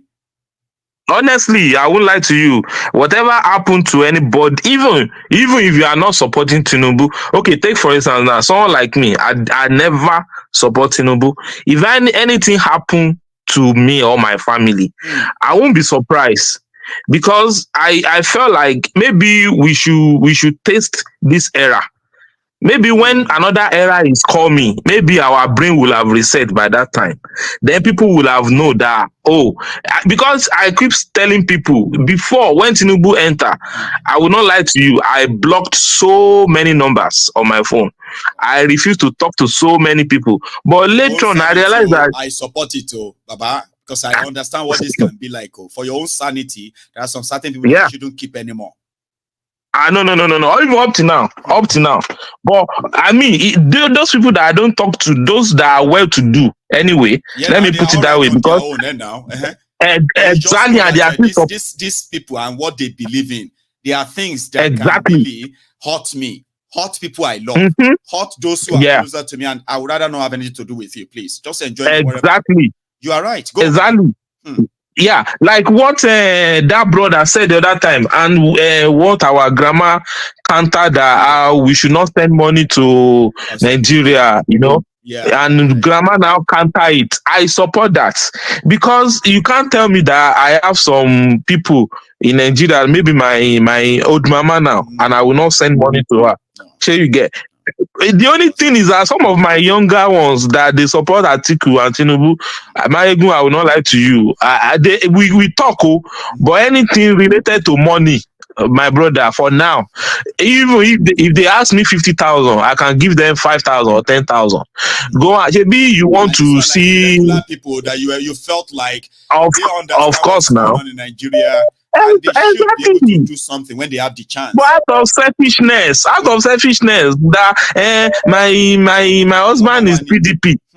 My husband is PDP. My kinikon is APC. We want to have. I tell them, even if they are sharing money, will they share that money out to you? And now would you get? Is it so possible? Why can't you support something that will favor everybody? If there's light in Nigeria now, won't you be part of the benefits? If there's security, APC should not be saying they are even contesting any election anywhere in Nigeria. Talk less of them winning any election. Sure, you get. They shouldn't. Yes, sir. APC was supposed to be sanctioned with what they did to Nigeria. You understand? In 2015, people trusted them. I agree. A lot of people who didn't know them very well thought they were real, right? And for the first time, they made people believe that people had power to choose their leaders. When these people defeated a sitting president, but when it got to their turn, they took back that right from them in 2019. People didn't vote for Buhari in 2019. I have all the facts. Yeah. Sure, you get, but it forced it. Now people now realize that, actually we don't even get power. It's an arrangement. We don't get power. Left, Bukwari came in. It wasn't because we wanted. It was an arrangement. Exactly, sir. Sure, you get now. It's one of the reasons why I choose. Now people now realize that they actually have no power to choose anything per se. Exactly. We don't have power. Oh my show. That country, I don't know. I don't just know. Even if Peter Obi comes in later in the year, Baba, it will take 100 years. Wait, Baba. People are not asking for too much, okay? Somebody is approving all this money they are looting because he himself is a thief. Do you understand? If there is somebody who is like not, I put forward first. You know, right? Like if somebody says no, that money, no money is released that way, right? That did not pass through the front of Buhari or not passing through the front of Tinubu right now. Sure, you get. But if somebody says no, it doesn't mean that it's going to stop all the stealing. But if there's somebody that's actually there that says no, which means the stop gap, it will take them extra work to keep stealing that money. And if you are caught, Baba, Baba, you know something? May they give Peter Obi 16 years to rule Nigeria. One day he's going to live there, right? Yes. That person's going to come in. And all of that gains can be continue wiped out in just 1 year. Obasanjo brought internet now. What has anybody brought to Nigeria that is significant after Obasanjo? Nothing, sir. 1999. Nothing, sir. After Obasanjo brought internet, brought phone, which has been on their table for over 20 years. Since 1985, they have had the plan of giving Nigerians mobile phone. Sure, you get. Since 1985. Yes, but they left it. They said no, it was for military. It wasn't for the this or that, right? Obasanjo came. He broke that. Today, everybody has phone. What else has this guy brought to Nigeria? All right. Failure. That you get what I mean? So Yeah. see, Baba, I'll take another one. It's such a Thank you, pleasure sir. Thank you so much. Yes, sir. Don't worry. By the time the studio starts, I will fly. I will enter Scotland. Come, you go see now. You know what somebody told me? Somebody said, Maiyegun, we might have to be charging people. If not, you'll be receiving requests of people who really want to come around. This one you are taking definitely, of course. They said that person said this one that you are taking donation. You mean that your studio is now going to be public property. They can come anytime. Say, yeah, it's true. But to stop them, maybe we'll start charging people and say to come around, it's going to cost you £2. So pay it. Pay up. Of course, now. Come on. Yeah. Right? But it's then maybe you are going to create something like a barcode, which people that want to come, they will scan it, they will register. So you go there exactly and go pick the available form. Not that anybody can just walk in and say, Maiyegun, I'm at the entrance. From where? No, so once the full, we know that there's no this thing again. Guess what? Yes, sir. There's actually a conference room too, right? If I'm expecting people beyond, let's say I'm expecting more than 10 people, I can take us to this amazing conference room in the UK now, Baba. I know. Conference room, right? So so they have that for me too. It's going to be a great that's experience, wonderful. and I can't really wait. Yeah. I've sent my part anyway, so please manage it. Thank you so much, Baba. Take it easy, okay? Thank you, Maiyegun. Have a nice day. Yeah. And you too. God bless you. Remember, I've sent my part anyway, so please do now. All right. We are inching towards the end of the broadcast. We really just have about 20 minutes to go. By the time I finish with this caller, we may just have less than 15 minutes. I'm sorry, less than that 20 minutes to go. So thank you. Here is my caller. Hello there. Hello, Maiyegun. I greet you, Baba. Yes, sir. How are you, Baba? I'm fine. And you? No, I'm still here. Thanks for asking.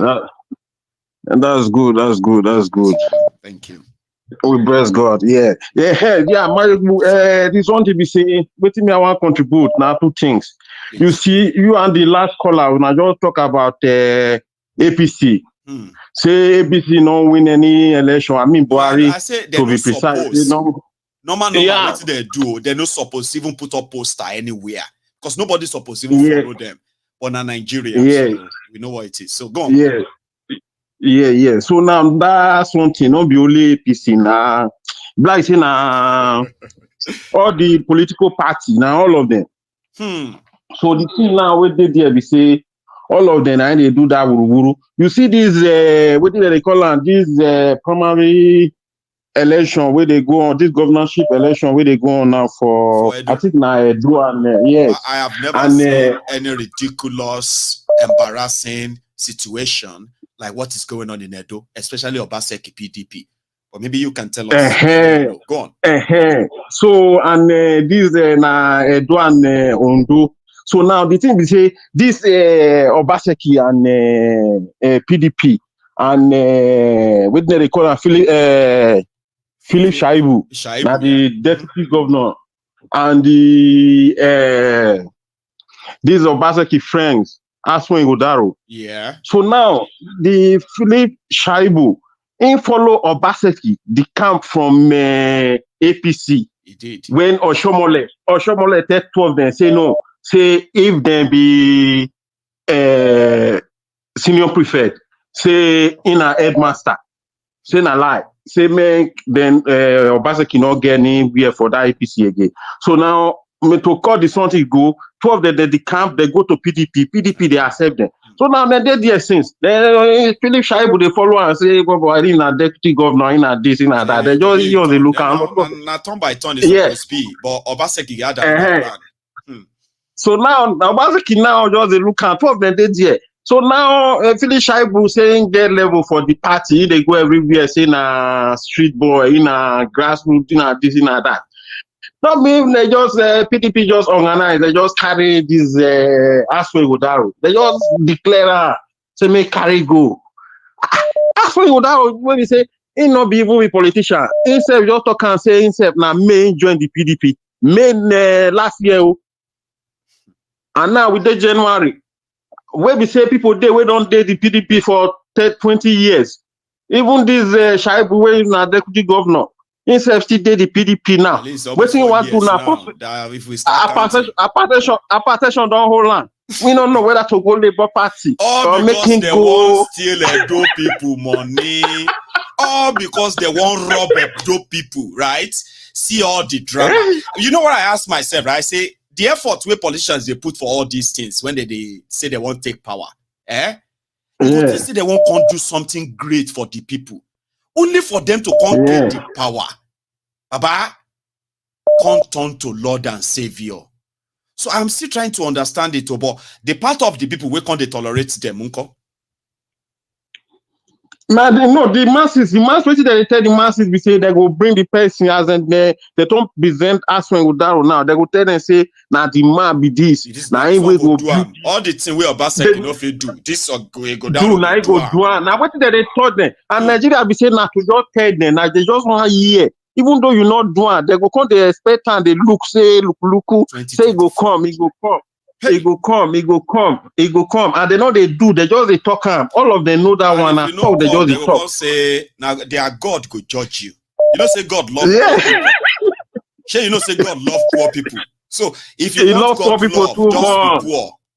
You understand? You know, say my former prayer say it go better. You get them. It go better. So now this something now waiting just did they will just talk say they go do. And they don't carry come now. They go talk say waiting Obaseki don't continue. That hospital when they build that road when don't do nothing. When we say they go say now he go do and he not go do anything.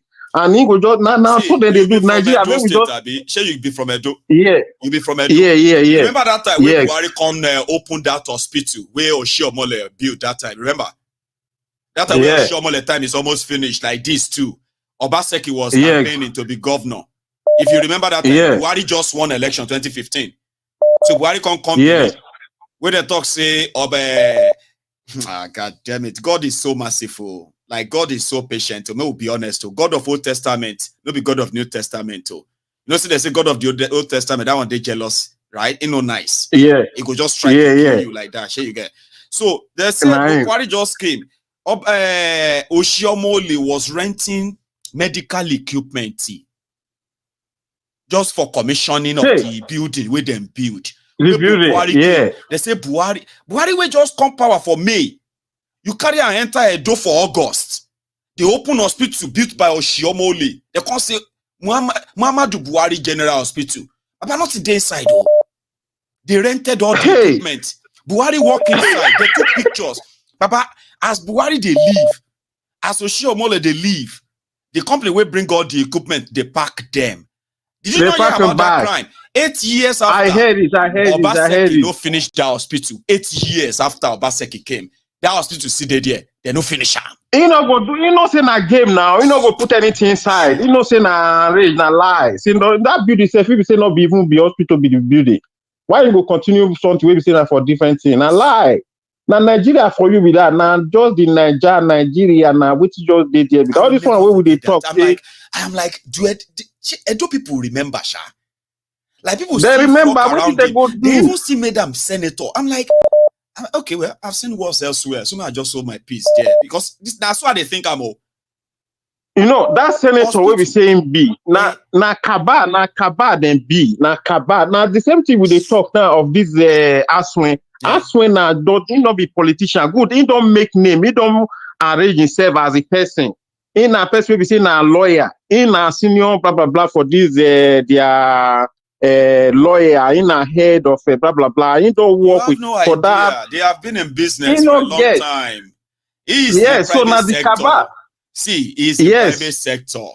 Just like Oshiomhole was working with Obaseki when Obaseki was in private sector. You see all this money laundering, all this contract, all this money, all this loan, facilitating loans for government. Now the work with this guy they do for private sector be that they are the corrupt version that will help facilitate other corruptions perpetrated by the politicians.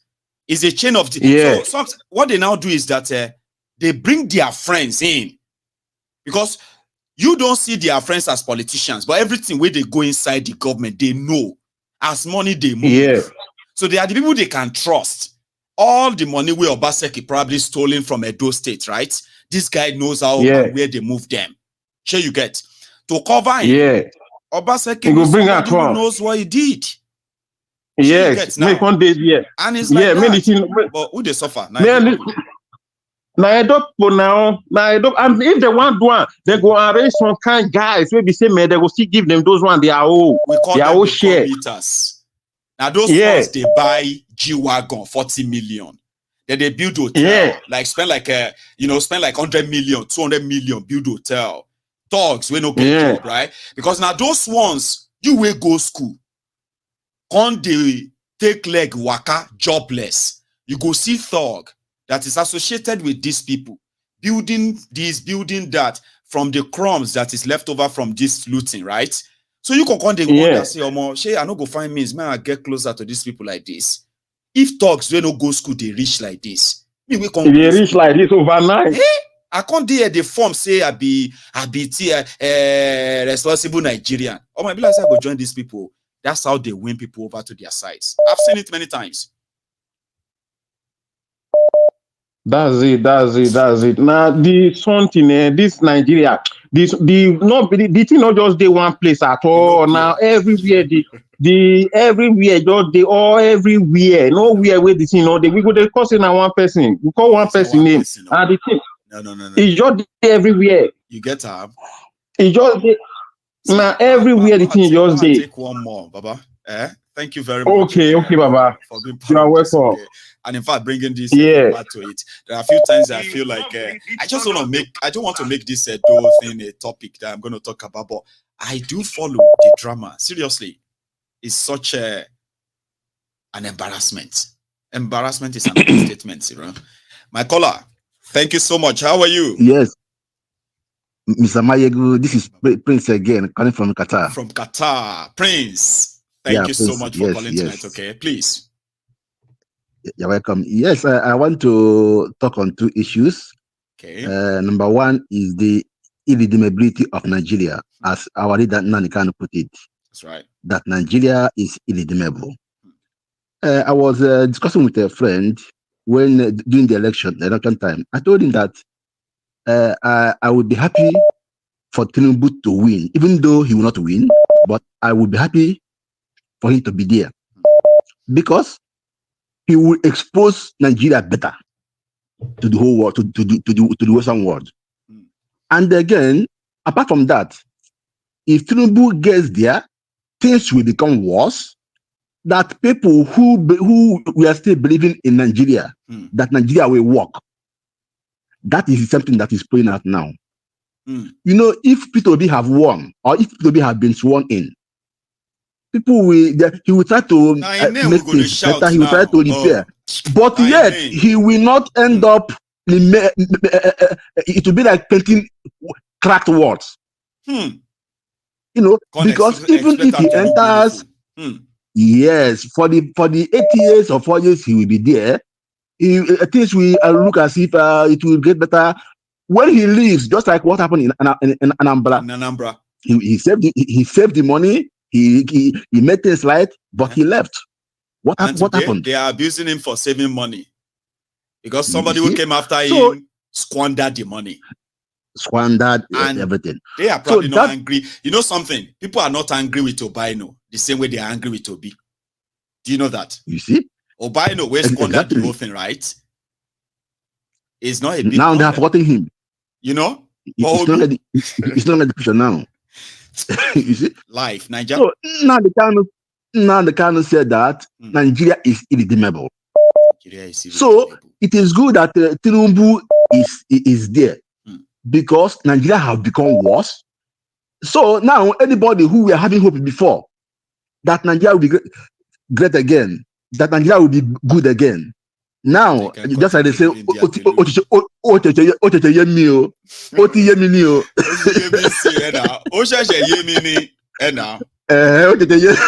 so now everybody now don't declare. Even people will vote them, people will support them. You see, so that is the irredeemability of Nigeria. Nigeria cannot be redeemed. It is gone for anybody nothing the hope that tomorrow it will be better. He is fooling himself. If he never still realize it now, that means he's not being sincere to himself. Secondly, Nani can say that at a stage that if anybody come out to proudly say he's a Nigerian, he will spit to his face. Now, sometimes I wonder, the way this government and the past government borrowed money that nobody can account for, borrowed money that it will take generations to pay. That's right. And Nigerians, nobody seems to be worried. Nobody, everybody is going about their normal business. Even understand what it means. I begin to wonder, what kind of human beings are there in that country called Nigeria? What is happening in that country can never happen in any other country, and people will keep calm.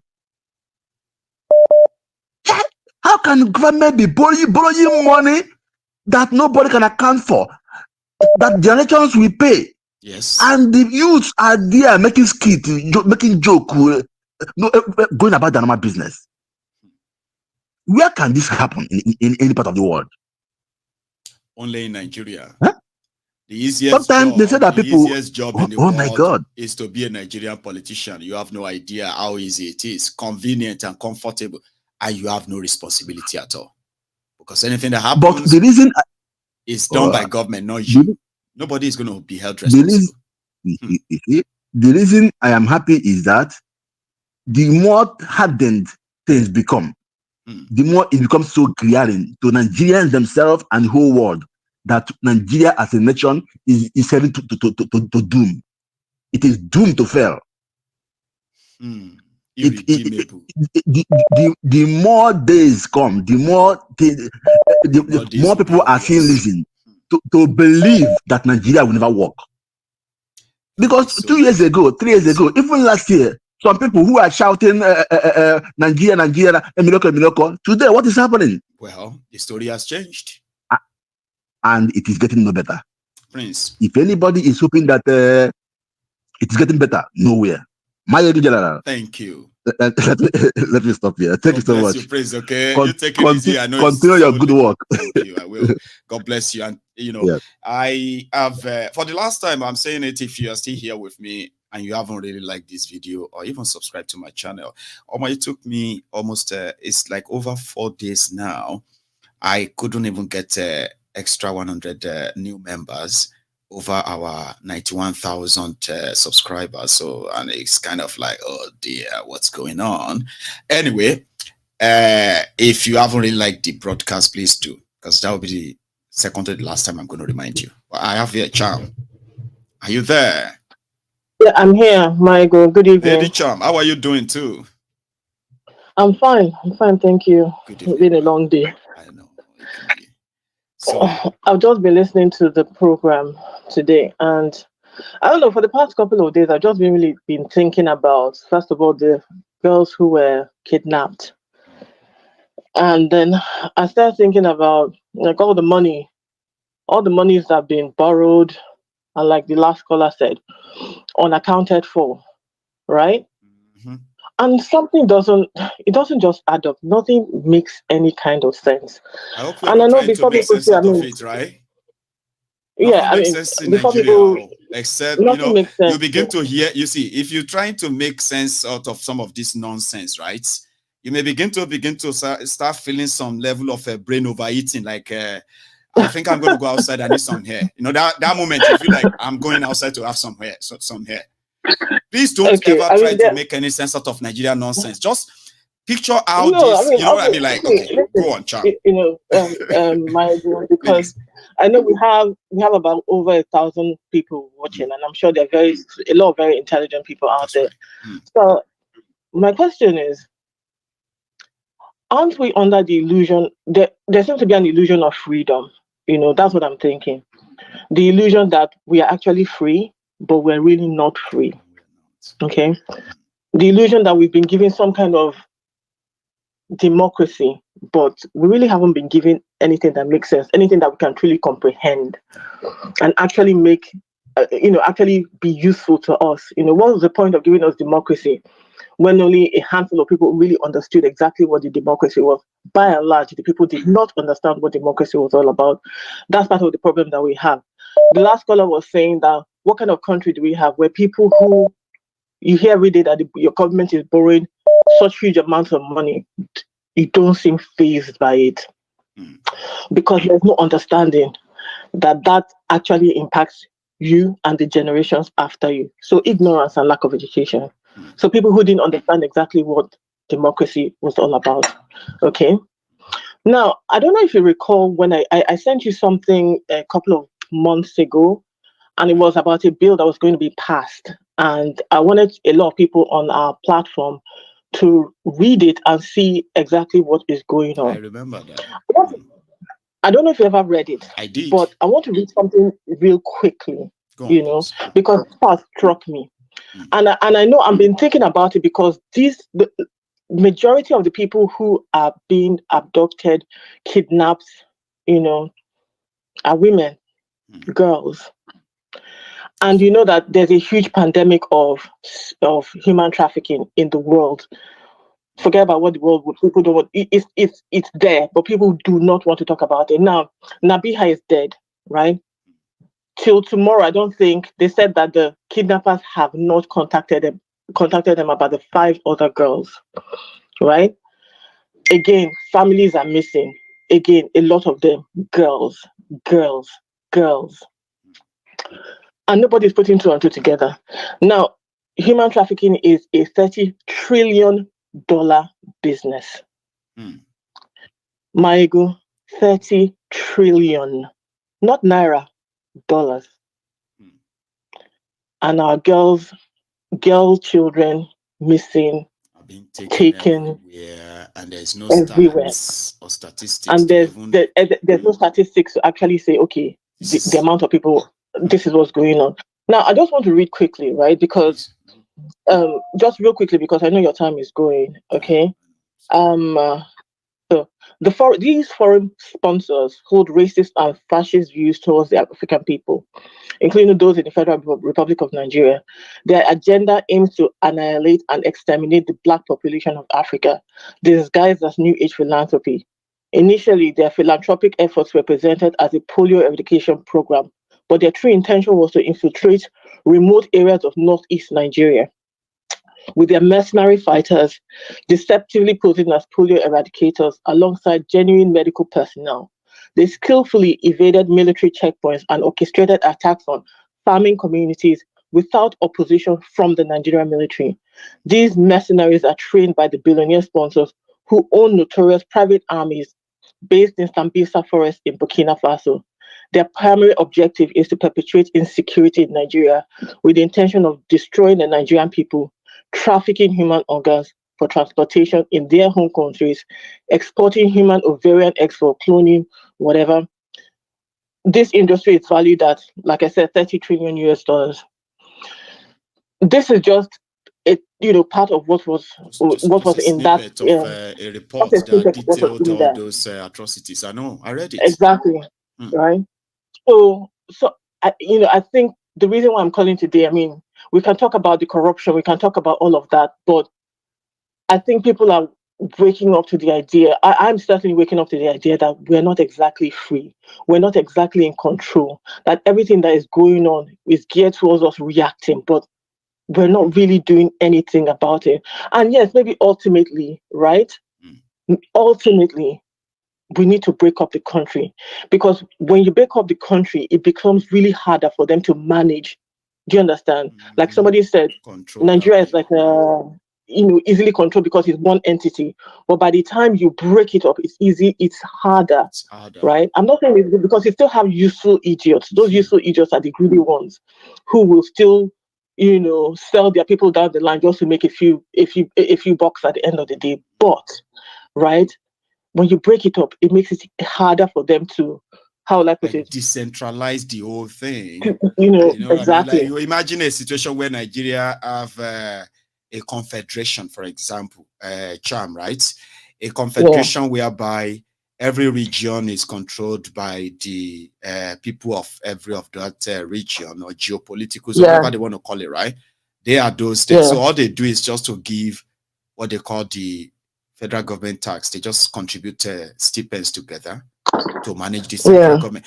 Do you know that that alone, decentralization alone, right, would take control away from all this vested interest internally and externally? It will destabilize them, like you are saying now, right?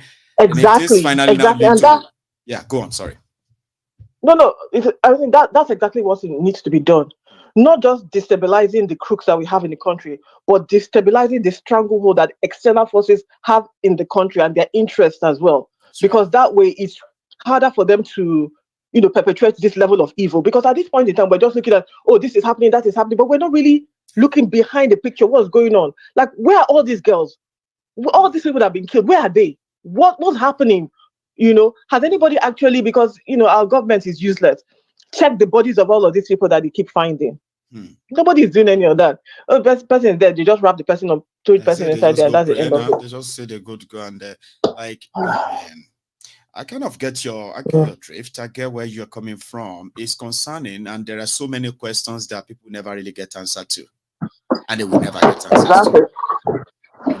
Exactly at the end of the day. But I just wanted to bring it to our platform and just people, let's start thinking. Let's start thinking outside of the box, because it's not just what we see. They are already running. See, Cham, they have been running this market for human trafficking, organ trafficking, and all of these have been masked with the terrorism up north, including the stealing of the resources where villages where people were attacked, small children, the kids were kidnapped. They kill their parents and they take the kids off, and then there is no record. There's no real record to say, oh, we are still looking for Anifat. Where is Anifat? Say, oh, maybe Anifat is killed, and everybody just believe that she's killed. Maybe part of those they give mass burial there.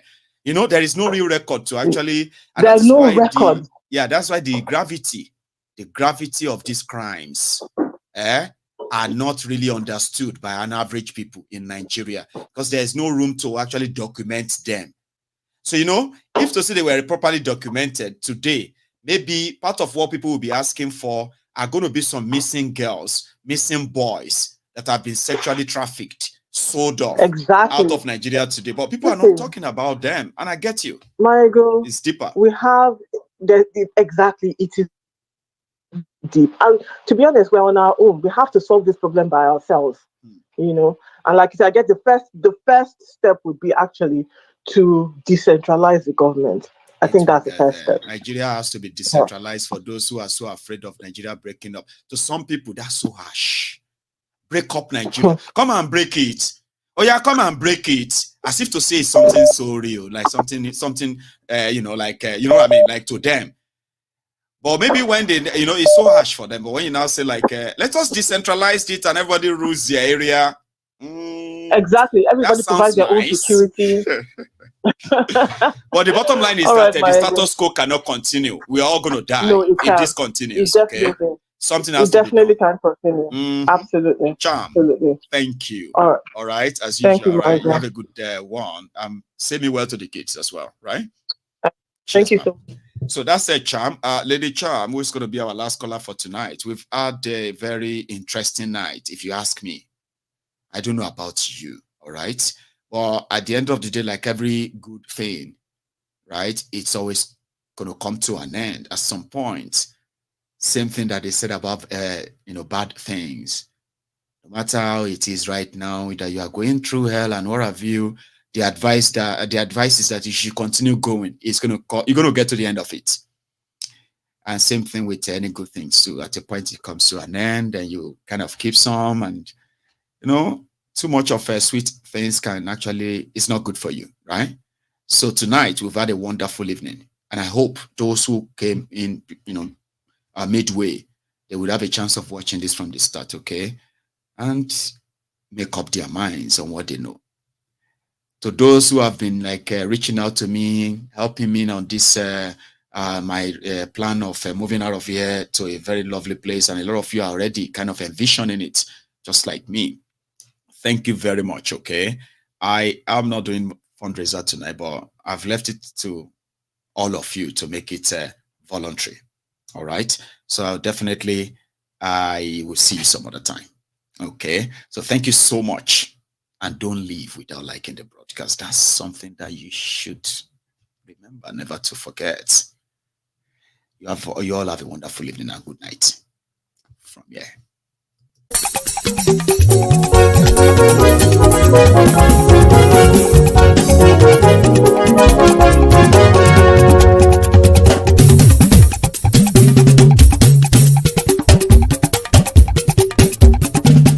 Maiyegun làwa mọ̀ làmọ̀ tó dòdòdò. Maiyegun Diary, Maiyegun number one. Maiyegun làwa mọ̀ làmọ̀ tó dòdòdò. Maiyegun Diary, Maiyegun number one. Maiyegun ti dé o ọ̀rẹ́ ara ìlú. Maiyegun Diary, Maiyegun number one. Lórí Facebook, lórí YouTube. Maiyegun Diary, Maiyegun number one. Gbogbo bó ṣe ń lọ ni Maiyegun já wa sí. Maiyegun Diary, Maiyegun number one. Àṣírí ọ̀jẹ̀lú kì í bò níbẹ̀ o. Maiyegun Diary, Maiyegun number one. Bó bá ṣe eré àní Maiyegun máa wí. Maiyegun Diary, Maiyegun number one. Ó sì tún ṣe eré wàá gbọ́ níbẹ̀ o. Maiyegun Diary, Maiyegun number one. Maiyegun Diary, Diary Politico. Maiyegun Diary, Maiyegun number one. Godfatherism kò sí lọ́rọ̀ Maiyegun. Maiyegun Diary, Maiyegun number one. Ẹ farabalẹ̀ sẹ́ o kẹgọ́rọ̀ lẹ́nu o. Maiyegun Diary, Maiyegun number one. Àní Maiyegun làwa mọ̀ tó dòdòdò. Maiyegun Diary, Maiyegun number one.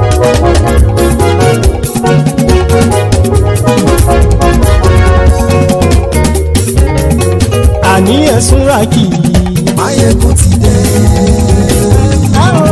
Maiyegun ti dé. Ọ̀jẹ̀lú ẹ̀sùn ràkì. Maiyegun ti dé.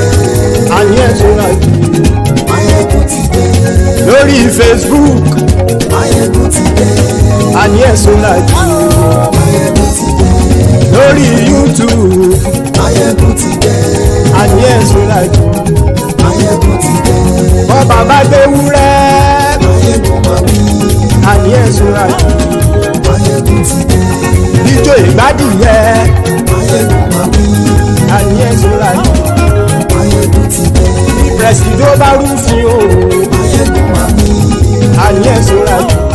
Maiyegun ti dé. Kí gómìnà kówó jẹ. Maiyegun máa wí. Àní ẹ̀sùn ràkì. Maiyegun ti dé. Ọlọ́pàá tí ń darí bá. Maiyegun máa wí. Àní ẹ̀sùn ràkì.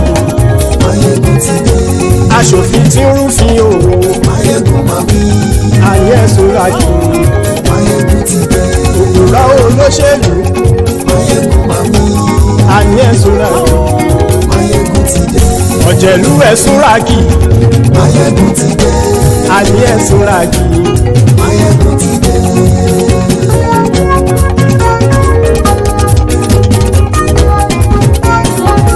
Maiyegun ti dé. Gbogbo ọ̀jẹ̀lú ẹ̀sùn ràkì. Maiyegun ti dé. Gbogbo ọ̀jẹ̀lú ẹ̀sùn ràkì. Ṣùgbọ́n ní bá ti ṣe èyí tó yẹ kí wọ́n ṣe, ọmọ bá dèrò ní fi wọ́n níran o. Maiyegun ti dé. Gbogbo ọ̀jẹ̀lú ẹ̀sùn ràkì. Maiyegun ti dé. Gbogbo ọ̀jẹ̀lú ẹ̀sùn ràkì. Ṣùgbọ́n ní bá ti ṣe èyí tó yẹ kí wọ́n ṣe, ọmọ bá dèrò ní fi wọ́n níran. Wọ́n fowó bẹ́ẹ̀ o. Maiyegun ó sọ pé wọ́n ò fẹ́ bẹ̀. Wọ́n fowó bẹ́ẹ̀. Maiyegun ó sọ pé wọ́n ò fẹ́ bẹ̀. Oníkanṣá ti ṣe èyí tó yẹ kí wọ́n ṣe fáwọn ará ìlú tó gbé wọn débẹ̀ o. Ayé. Maiyegun ti dé. Gbogbo ọ̀jẹ̀lú ẹ̀sùn ràkì. Maiyegun ti dé. Gbogbo ọ̀jẹ̀lú ẹ̀sùn ràkì. Ṣùgbọ́n ní bá ti ṣe èyí tó yẹ kí wọ́n ṣe, ọmọ bá dẹ́rọ̀ òní fi wọ́n níran. Ha! Kì máa yí ṣe eré. Ọ̀rọ̀ yìí kì í ṣe ẹ̀fẹ̀. Kì máa yí ṣe eré. Ọ̀rọ̀ yìí kì í ṣe ẹ̀fẹ̀. Ẹni bá ti lè lẹ́bọ̀ lẹ́rù o. Ọmọ bá dèrò kàṣàyè tú wọn síta. Maiyegun ti dé. Gbogbo ọ̀jẹ̀lú ẹ̀sùn ràkì. Maiyegun ti dé. Gbogbo ọ̀jẹ̀lú ẹ̀sùn ràkì. Ṣùgbọ́n ní bá ti ṣe yìí tó yẹ kí wọ́n ṣe ọmọ bá dẹ́rọ̀ ò ní fi wọ́n níran. tẹnitẹni ọmọ Maiyegun ọ̀rẹ́ ara ìlú mọ̀mọ́ ni mo fọlọ́run sọ ẹ̀ báàgì lẹ́bù lóòótọ́ olódodo ìlú ọ̀tá ìlú mọ̀mọ́ ni ìwọ ṣá máa ń ṣọ́ra kò sì mọ́ bẹ̀rù bọ́tà ń lè rí bóníṣègùn lé káwọn mọ̀mọ́ fi ṣera wọn ni ó ti dẹrùn tí wọn ò gbọ́dọ̀ sè mọ́bẹ̀. èèpo ọ̀gọ̀lọ́mọ bá dérò tàjẹ́ ò gbọ́dọ̀ jẹ́ ó ti dọba lórí abínú ẹni kò sì mọ́ bùyà àìsíwọ́lu ní ẹnìkẹ́ ìgbódì ẹyin lábàrá o ó kó ẹni tó bá dán o àkàmù Maiyegun ti dé gbogbo ọ̀jẹ̀lú ẹ̀ túnra kì Maiyegun ti dé gbogbo ọ̀jẹ̀lú ẹ̀ túnra kì o ẹni bá ti ṣe yìí tó yẹ kí wọ́n ṣe ọmọ bá dèrò òní fi wọ́n níran o. Maiyegun ti dé gbogbo ọ̀jẹ̀lú ẹ̀ túnra kì Maiyegun ti dé gbogbo ọ̀jẹ̀lú ẹ̀ túnra kì ṣùgbọ́n ní bá ti ṣe yìí tó yẹ kí wọ́n ṣe ọmọ bá dẹ́rọ̀ ò ní fi wọ́n níran.